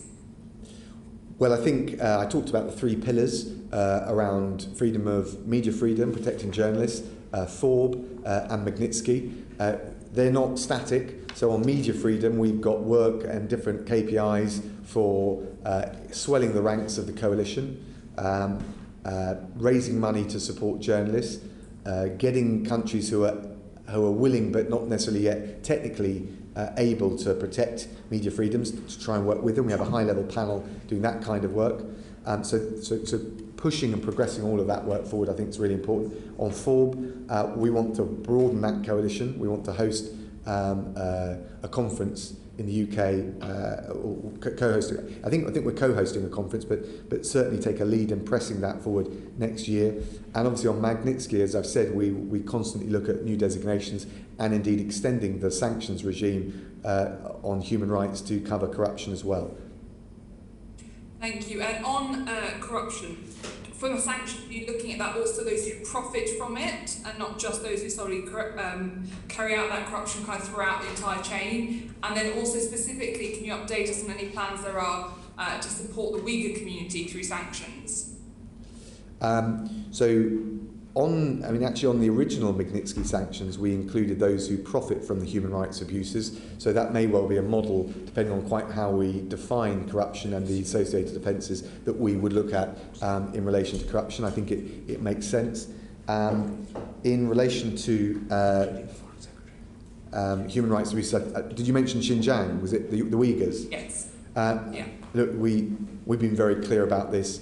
We've led the charge, if you like, in the Human Rights Council. We've also most recently led a statement in the UN Third Committee. I think we want to look very carefully, based on the evidence, if you're talking about the Magnitsky sanctions, about whether and when is the right time to do that. But I think put it this way, in the UK our concern can only be growing about the reports of what's happening in Xinjiang, and we would want to work very closely with our international partners to give the most powerful message, whether it's in the UN fora or whether it's in applying sanctions.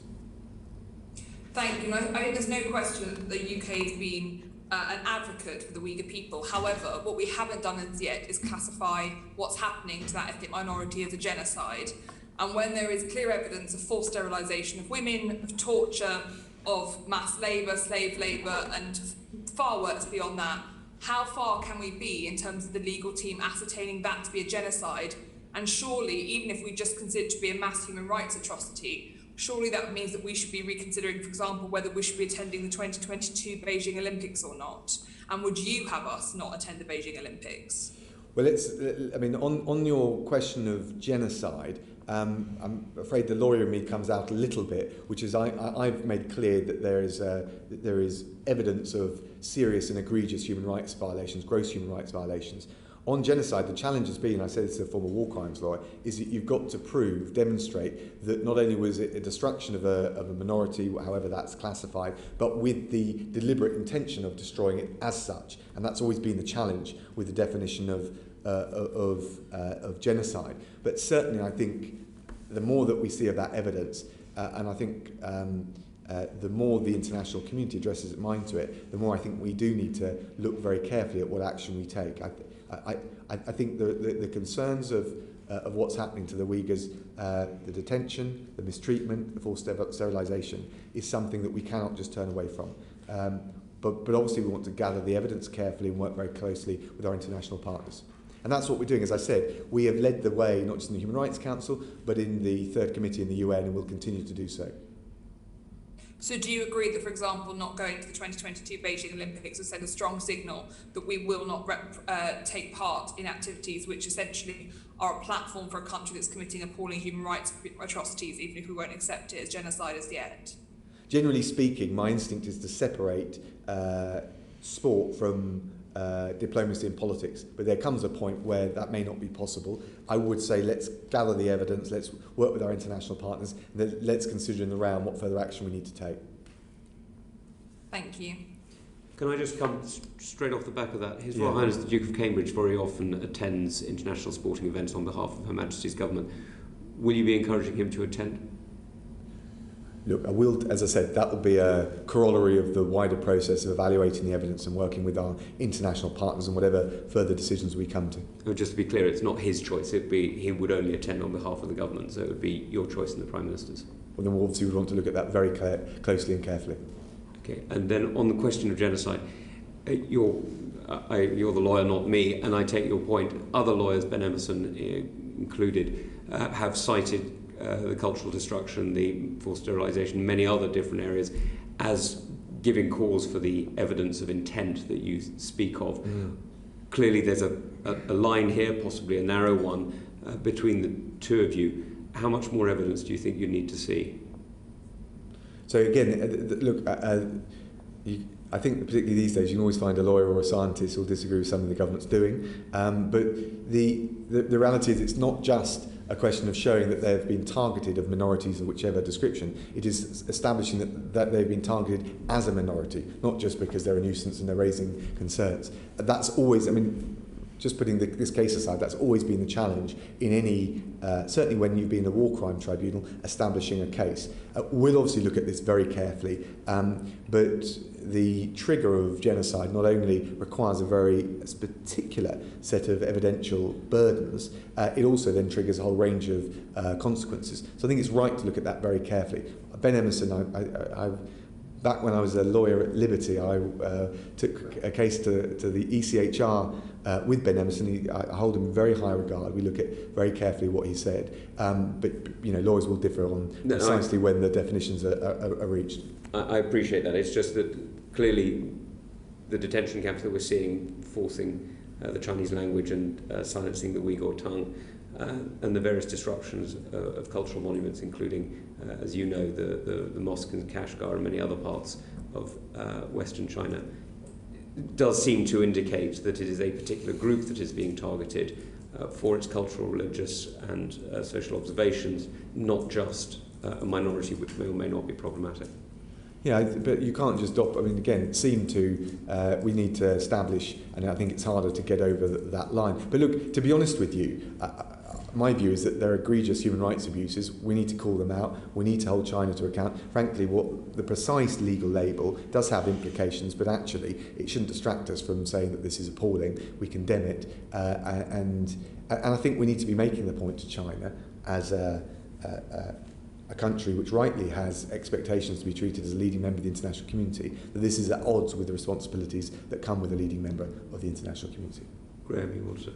Just a slight point I really want to make. I think Foreign Secretary should have a look at Margaret Thatcher's problems in trying to get a boycott of the 1980 Olympic Games in Moscow. She failed.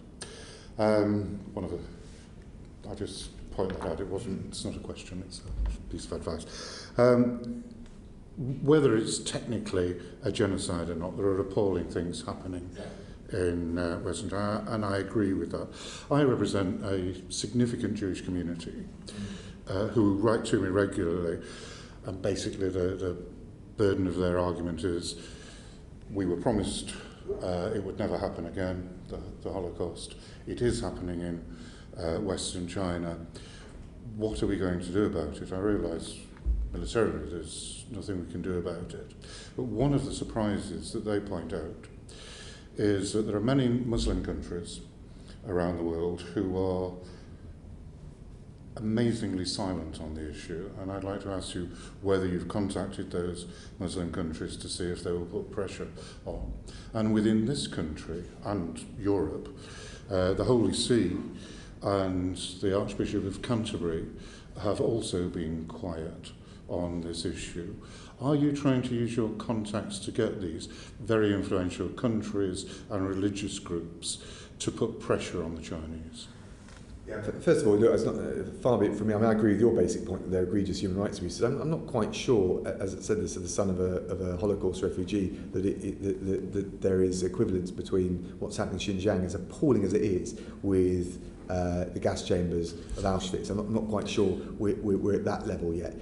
But immediately you're into this, Graham, we're into rather unsavoury gradation of human rights abuses. Let's all agree what's happening is appalling.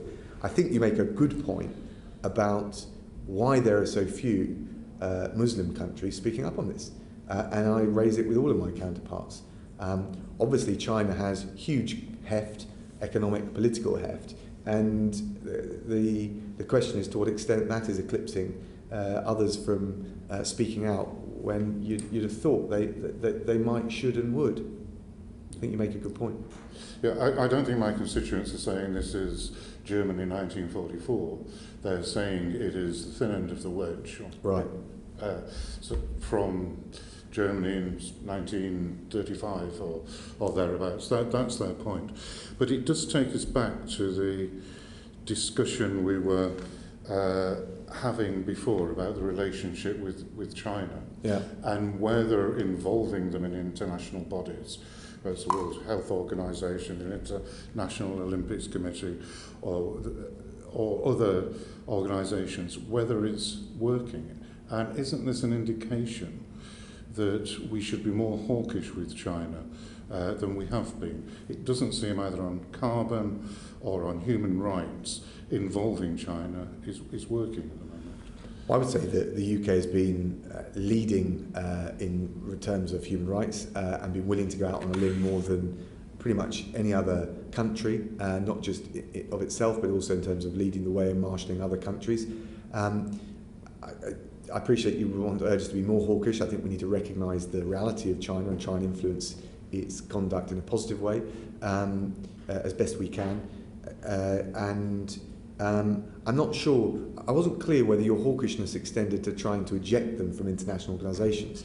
I think the bigger challenge is allowing them a free run of international organisations and allowing them to fill the vacuum of Western influence and norm-making. I personally would make the argument as passionately as I could that I gave the example of WIPO earlier, there are others, where actually we ought to be standing up for our values and fighting for our values, and doing so not just with the usual big players, but with agile coalitions of like-minded countries, not just Europe and America or North America.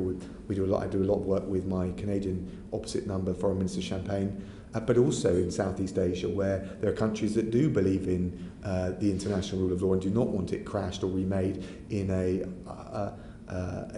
under a different paradigm, which would threaten their equities, whether it's the law of the sea or generally just the stability of the international system. So I think we do need to work within the multilateral system we've got. I'm not quite sure, reflexively compelling as it may be, where your hawkishness leads you. What is the action you would like us to take that we haven't taken? But the bottom line is we try to get the balance right. We're leading internationally on human rights, I would say. We're also trying to do the smart thing of protecting the multilateral system, but that's got more challenging, not less, because of some of the tensions, not just from China, but with the US. And we're working with all of our international partners to do that. if someone's got a better strategy, I'd like to hear it, because no one's saying it's easy, but I think those are the fundamental pillars of the right way to approach China. Thank you. Quick. Yeah, I always just thought that the best way to approach human rights is that it's a seamless garment and you can't pick and choose all the way around. That leads you to difficult diplomatic decisions sometimes about what to raise and when to raise and all the rest. But it takes me to one area where historically we've aligned ourselves with the rest of the EU, which is in relation to Cuba.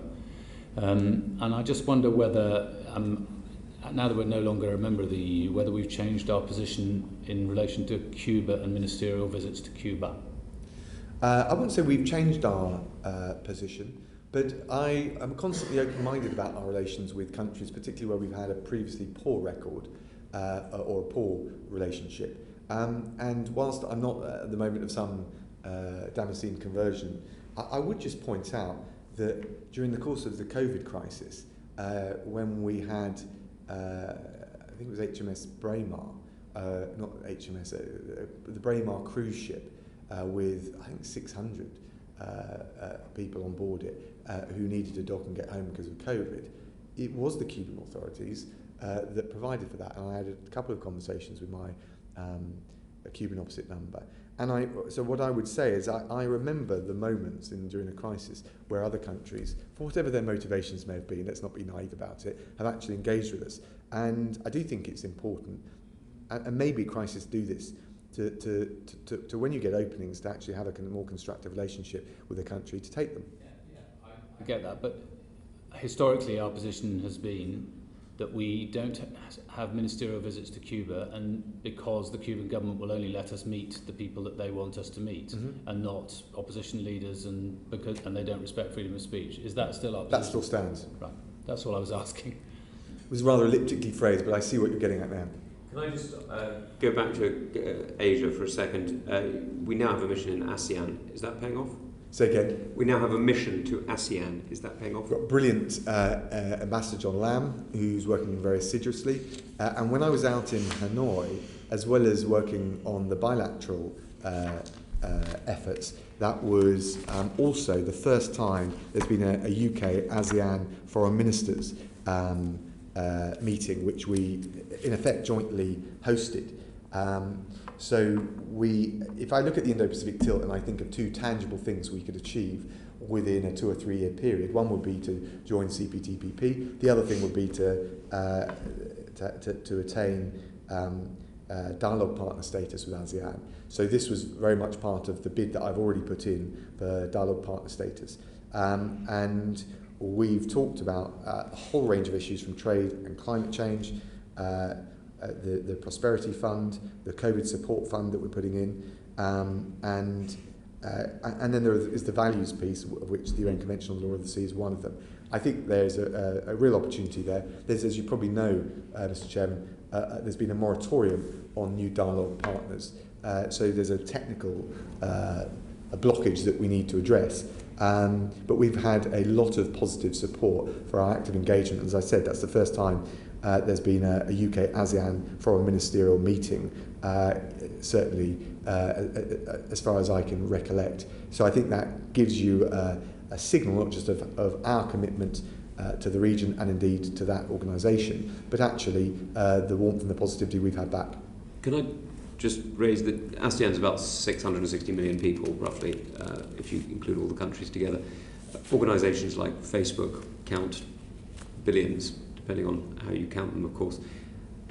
Are we going to have missions to tech firms now that they operate so much like states? I don't think I'm planning to set up an embassy to Facebook or Google. The Danes have.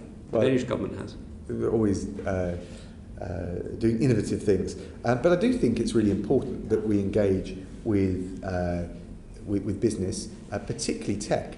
And one of the things the IR is looking at is the tech piece. We have ambitions to be leading tech in various areas, artificial intelligence, quantum, and others. And I think there's an interesting piece where you align not just the tech startups and the growth that we have in this country on a commercial side and a business side, but also the expertise that we have obviously with GCHQ, and we look at how we turn that into a particular comparative advantage over the next 10, 20, 30 years, and how we strengthen that comparative advantage. And I would see the tech companies having a role to play in that.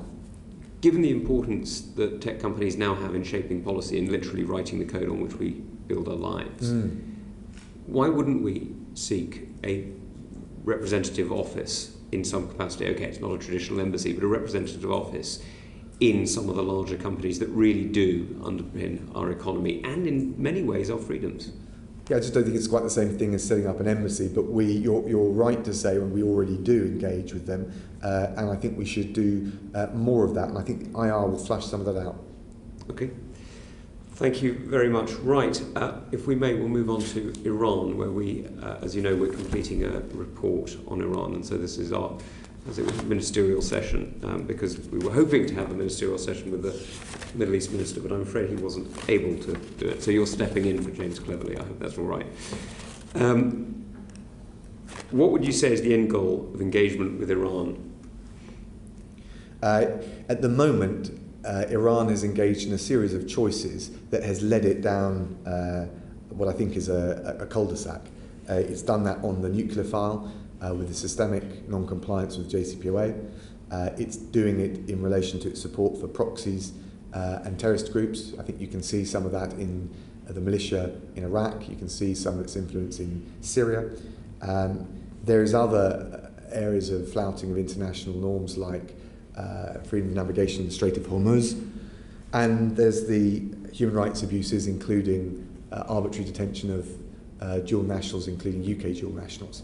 I think what we need to do is hold Iran to account for all of those choices that they make, at the same time leave the door ajar for them to make the right choices in the future. And that's effectively the strategy that we're adopting and the approach that we're taking, working with our international partners. You've spoken there about the frequent and significant violations of the JCPOA. Why do we not declare it dead? Well, I think it has been systematically reduced. I think, let's face it, on all sides, people are waiting to see what happens in November in the US elections. But from my point of view, and I think the UK's point of view, we think the JCPOA does provide at least a structure for addressing Iran's non-compliance. The E3, which we very much pushed, has triggered the dispute resolution mechanism. We're proceeding through that process. We envisage holding meetings at ministerial level as well. And what we want to try and do is prevent any further deterioration. I'm not sure that there is any sense to declaring the JCPOA dead, junking it, in advance of something better to put in its place. But that is basically a strategic question. I think after the election, not least because Tehran is waiting to see what happens, I think there will be further opportunities, and what we need to do now is prevent any further deterioration in the situation. You've spoken in your evidence, or rather the FCDO in its evidence in response to our Iran inquiry, stated that you disagree with the US policy of maximum pressure and instead is committed to appropriate pressure and diplomatic engagement. What do you mean by appropriate pressure? Does it mean accepting the snapback of sanctions? Well, so to be very clear about this, the UK and indeed our E3 partners have not ruled out snapback. Equally, I think there is a challenge with the US, which is now no longer part of the JCPOA, which we lament, as we've made clear, we regret. I don't think it can then, having come out of the JCPOA, legally, technically avail itself of the mechanism that is part of the JCPOA. But we've not ruled it out. Sorry, you know that there's the Americans dispute that on the grounds that they're cited in the initial UNSCR.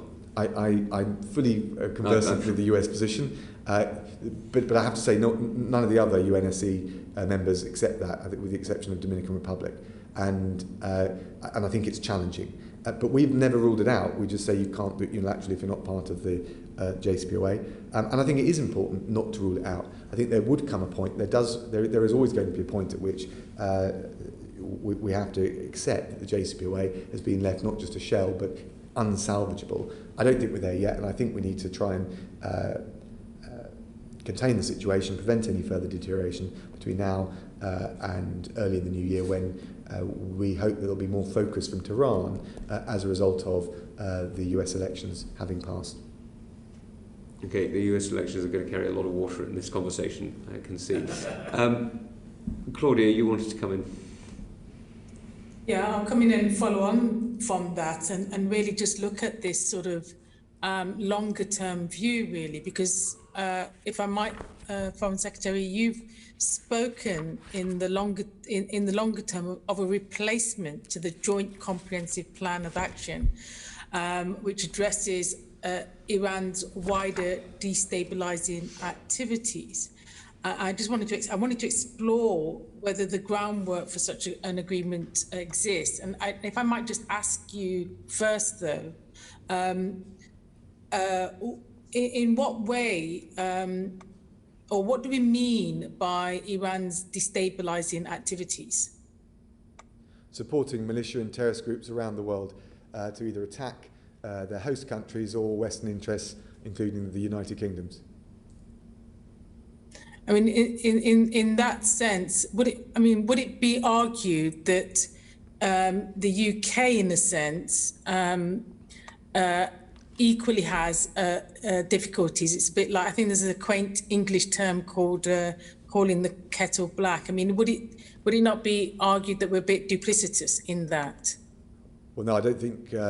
I think you need to take a real long, hard look in the mirror if you're thinking that the United Kingdom is in any way replicating, mirroring, or somehow engaged in the kind of behaviour that Iran is in terms of its support for terrorism, or indeed just take Iraq, what it's trying to do with the militias with a new government, or the effects it has in Yemen through the Houthis, or what it's doing in Syria. Where's the equivalent UK behaviour?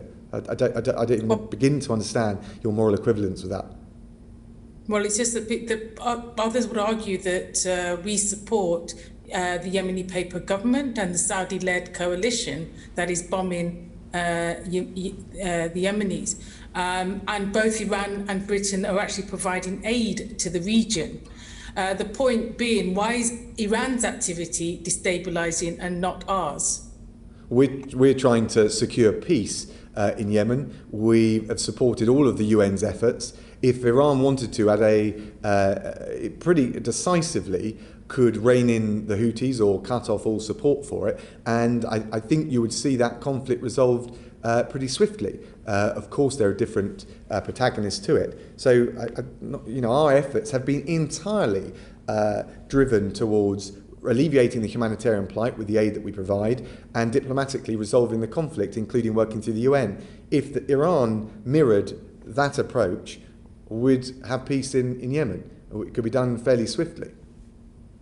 Well, I hear you, but of course there are humanitarian catastrophes and global destabilizations that followed our interventions in Libya, in Iraq, and our support for non-state actors in Syria, who fought to a loss that at considerable human cost.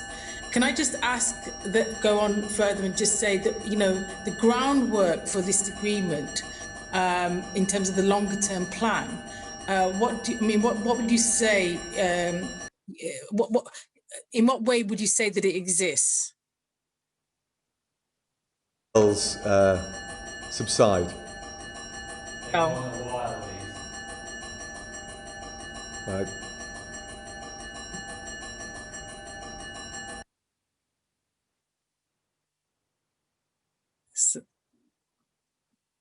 Okay.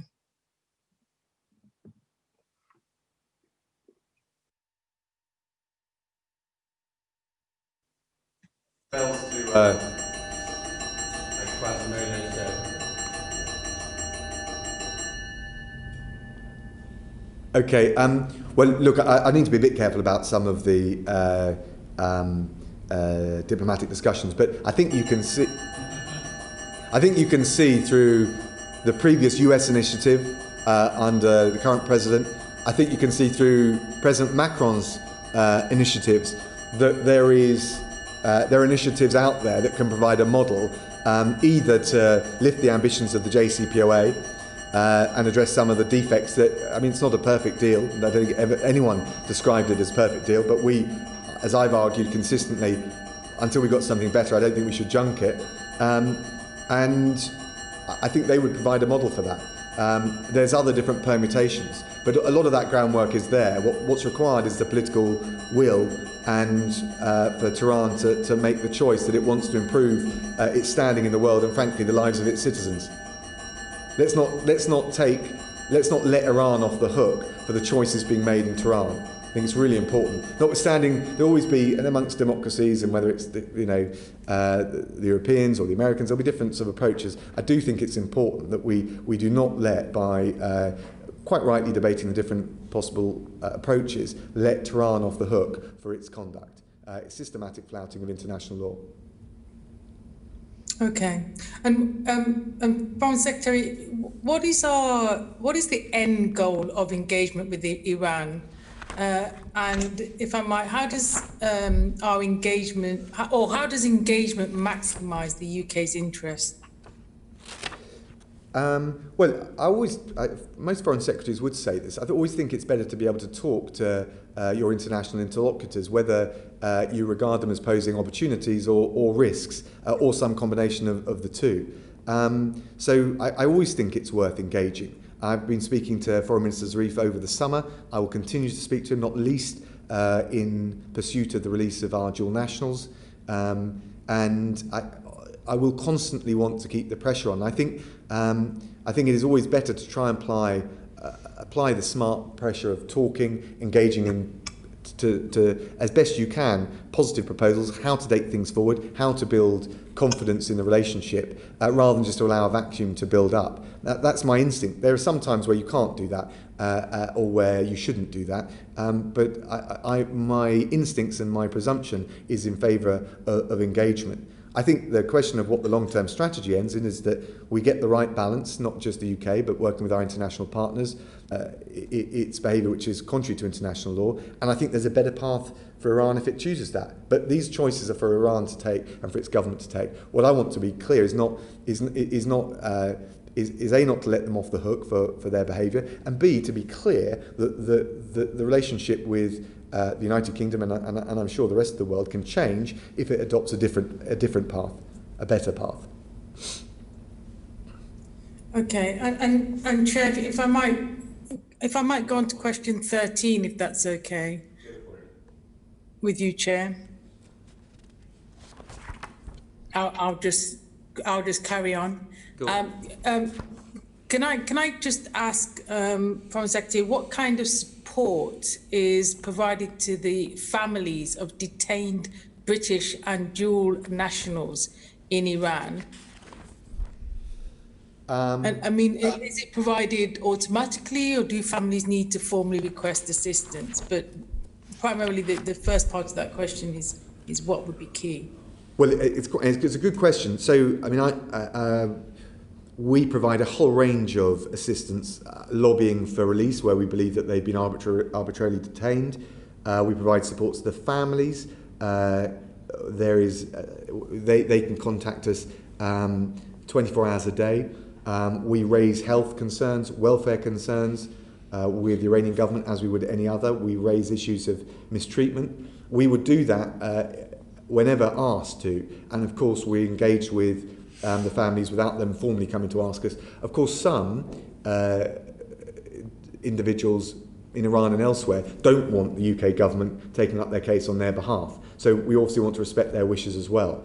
But I can tell you that we take it incredibly seriously. The consular teams working on not just the Iran files, but the difficult cases we have of Brits or dual nationals detained around the world work incredibly hard with the sensitivity and the professionalism that you would expect and want to see. And we always raise these cases, and I'm careful about too much of what I'm saying, but I'm in regular contact with Foreign Minister Zarif, and we are doing everything that we can to secure the release of the dual nationals that want our support in doing so in Tehran. Okay, and sorry, just to add to that, one other thing that we've done recently, just because I'm not sure it's been done before, I think it provides some context in relation to Brexit. Whatever the outcome, and I hope we get a deal, and I'm confident we can. I've been liaising very closely with my European partners. The E3 format, France, Germany, the UK, is still going on. I hosted them in Chevening in September. We issued a statement, not just on the nuclear file, but also on human rights in Iran, and indeed the position and the plight of our dual nationals. So I think it's a good example of leveraging UK diplomacy, not just bilaterally, but with our partners and our European partners, for notwithstanding all the Brexit track that we're engaged on. Thank you for that. And I mean, obviously, in the case of Nazanin Zaghari Ratcliffe, of course, it's abhorrent that a British citizen should be detained in Iran for so long on what would appear to be such flimsy charges. I don't know if you want to just say something about that. I think the detention of Nazanin and all the other dual nationals is arbitrary, unacceptable, and they should be released, returned to their families back in the United Kingdom as soon as possible. I raise this regularly with Iranians, so does our brilliant ambassador in Tehran, Rob McCare. I speak to the families regularly. Obviously, I want to be very careful and sensitive in what I say about that and how I handle it. I've spoken to Nazanin because she's under effectively house arrest in Tehran, and we will continue to provide as much support. Obviously, we're dealing with a regime which is incredibly intransigent on these issues, but we're mobilising as much of the diplomatic muscle as we can to try and secure their release. I'll just explore one more thing with you. Of course, we should also be concerned about the lack of due process in detaining Iranian businessmen and scientists in the US on charges related to sanctions violation. And I just wanted to understand why we are extraditing Iranians into this system, and does this assistance to the US not imperil our own citizens in Iran? I wasn't quite sure which UK to US extradition case you were talking of recently, but in any event, obviously with extradition proceedings, we have meticulous checks. They're decided by a court, and all human rights arguments can be made and tested and decided by a court, not by politicians. And the connection with whether our approach, I mean, there's a case of Saeed Sajed Shahidian, for example. I mean, when we provide such assistance, does that not imperil our own ability to assist our citizens in Iran? Well, whenever we extradite, it's based on the domestic legislation applied by the courts, on which hitherto there's been cross-party consensus. So unless you want us to pull extradition arrangements, not just presumably with the US, but with any other country, I'm not quite sure why we would do that. I don't think that the interests of justice, diplomacy, or frankly effective law enforcement will be served by those. Okay. Well, I'll just leave you. I'll just leave you with the example of France. We're going to move on. Order. We're going to move on. We're going to move on. Okay. Thank you, Chair. Thank you. Henry, you wanted to come in? Yes. Recently, the Minister for the Middle East said in a communication to us that the FCDO, and I quote, regularly raises human rights with the Iranians and acts with international partners to press Iran to improve its human rights record. How effective do you think we've been in achieving that? Well, as effective as any other country dealing with Iran. But look, they're not going to just do it because we put out communiques, although I do think they're sensitive to the reputational risk to them. And we know that, that some of the politicians in Iran are. So I don't think it can be a silver bullet on its own, but I do think it's important. And on the 22nd of September, we raised all of those concerns about the human rights record of Iran against its own people, as well as nationals and dual nationals being detained. And I think it's important to keep up that pressure along with the other things that we do. And if I may... Go on. Sorry, I was wanting to come on to talk about BBC Persian. Can I just interrupt before yes, you go there? Sorry, forgive me, I'm just slightly surprised to hear you say reputational risk. This is a regime that murders homosexuals, beats women for not wearing appropriate clothing, spends vast sums on murdering Sunni Arabs and neighbouring states, is it really concerned about its reputation? Well, you're right. We've had this debate about China as well. I wouldn't overdo it, but I think the more countries that are engaged with Iran and are saying, but what about this, what about that, rob it of the victimhood that it is trying to propagate domestically and abroad. So in that sense, I think there is at least scope for influence, which is why I think it was important to be able to do that at E3 level. I'm not sure we've done it in that way before. I'd have to check my predecessors.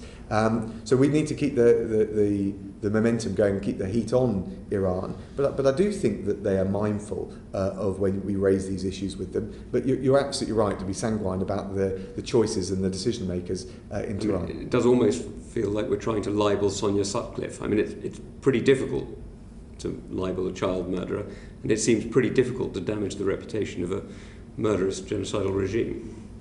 I think that felt like a rhetorical question. It did, because it was. Henry, sorry, go on. No, thank you very much, Mr. Chairman.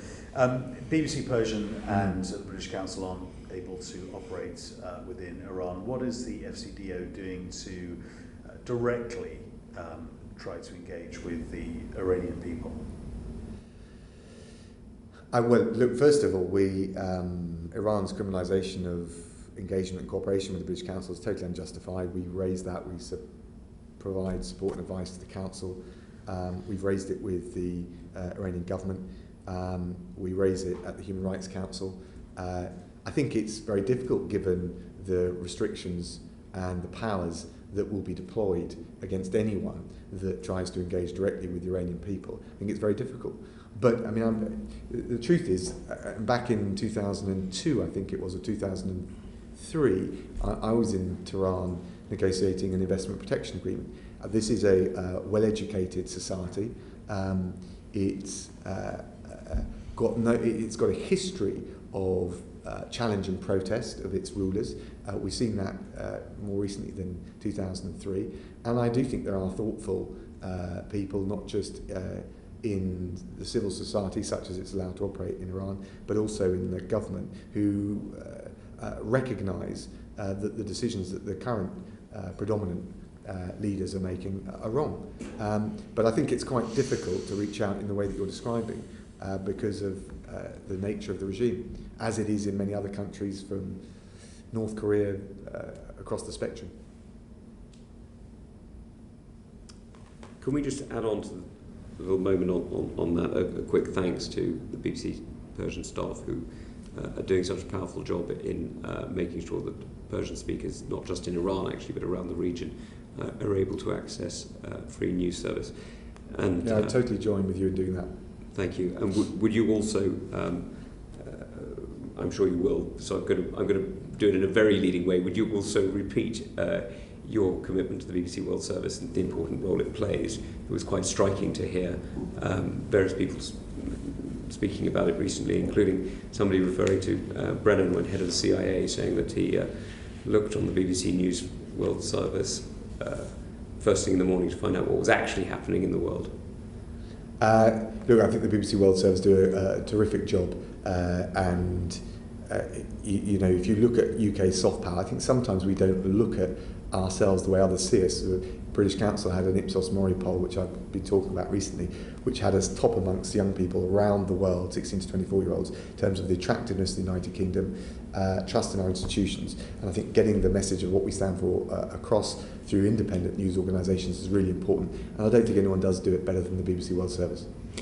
Thank you. Can I just go on to one thing, the challenges that Iran poses through its cyber capabilities? It is one of the most cyber capable states. How are you dealing with that?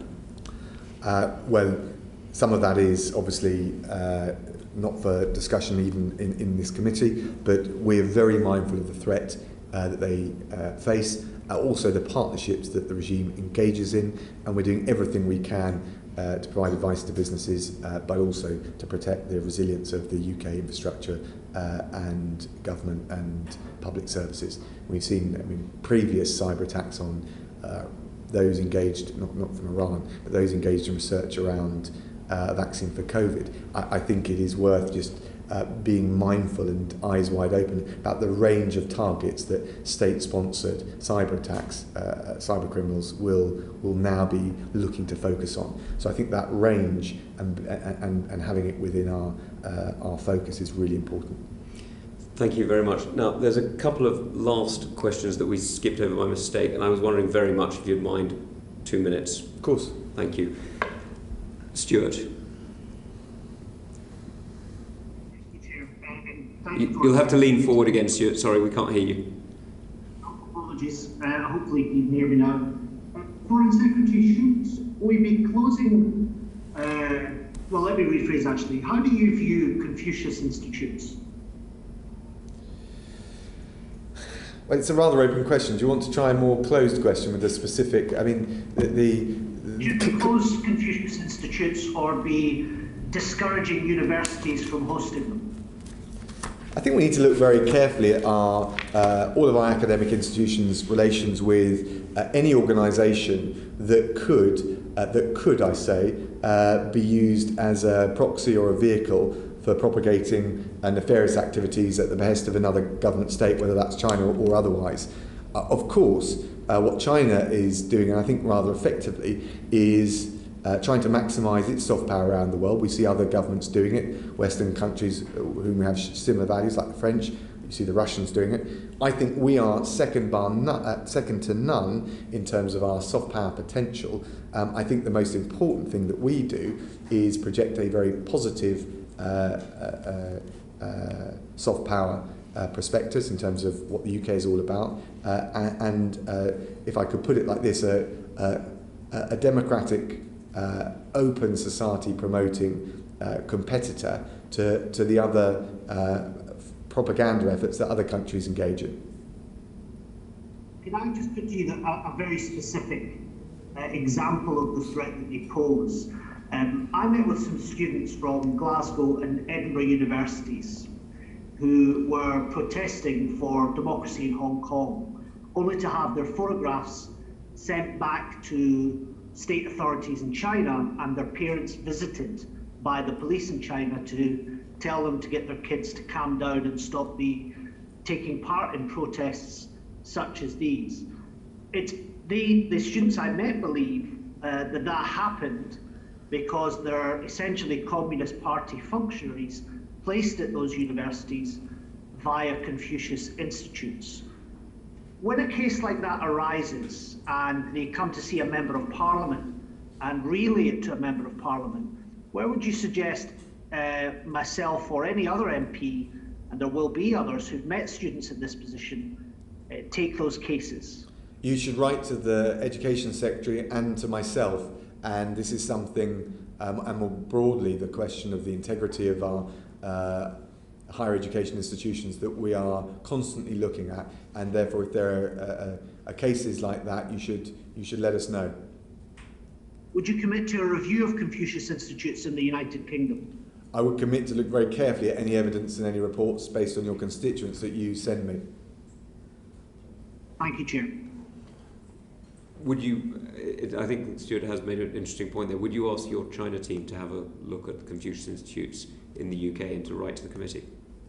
Well, if you write to me with the information particularly that you want to glean, I'm very happy to respond to it. Thank you. Alicia, you wanted to have a final point. Thank you very much, Chair. Foreign Secretary, I was wondering if you could update us kindly on the current strategy and approach of the government in terms of bringing back orphans of Daesh terrorists from Syria and more broadly that area at the moment, please. So we're, again, for operational reasons, limited in quite what we can say. You'll know the government's policy. That is the same, that we open, able and willing, where it's possible, to return unaccompanied minors or orphans who have got British nationality. There was one recent case which you've probably seen reported where we have done so. If it can be done safely and subject to those criteria, I personally believe, I've always said this, that those, particularly the little ones, you know, the young ones, are just the innocents of war, and we should do what we can to bring them home. Thank you very much. Thank you. Chris, you want It's not really a question. It's just I wonder whether you could pass on behalf of the committee our gratitude to the whole of the diplomatic network, because this year must have been phenomenally difficult for them. We're all aware of how miserable it is being stuck at home on your own or working from home, but many of them will be working from home in a country other than their own, and possibly with their partner on the other side of the world, trying to deal with people in very, very difficult situations. So I know lots of MPs have been directly involved in, Peru, New Zealand, all sorts of places around the world. But I'd be grateful if you could pass on our enormous thanks, and perhaps also just a kind of slight warning that sometimes when people are very isolated, it's all too easy for people to end up being bullied by people down the line. And I just hope that the FCO or FOCADO or whatever it's now called, that there will be things put in place to make sure that people are supported themselves. Well, thank you for saying that. We obviously take the health and welfare of our teams very seriously. I take the point you've made. But overall, I would just say my experience now for over a year dealing with quite a difficult set of international challenges, that they have been first rate. And aside from the expertise and experience that they showed, what has struck me above all is the character that has been shown by so many people in very difficult circumstances. They're public servants. They know that their number one job is to serve the British people, whether it's procuring PPE, whether it's the search for a vaccine, or getting our nationals back home. But they're human beings as well, and I'm sure they will appreciate the warm comments you've made, Chris. Thank you very much. Well, look, we all echo Chris's words, and I'm very happy to say that while we hold you to account, we have nothing but praise for our With no praise network. for you, it's just for them. No, I was under no illusions, Mr. Chairman. We're very glad that you appreciate the difference. On that note, can I say thank you very much indeed for giving us so much of your time, being generous with the overspill. That's extremely good of you. My pleasure. Order, order.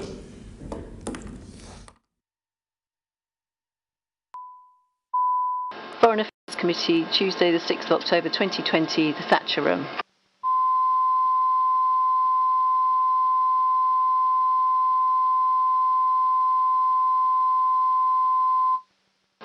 Foreign Affairs Committee, Tuesday the 6th of October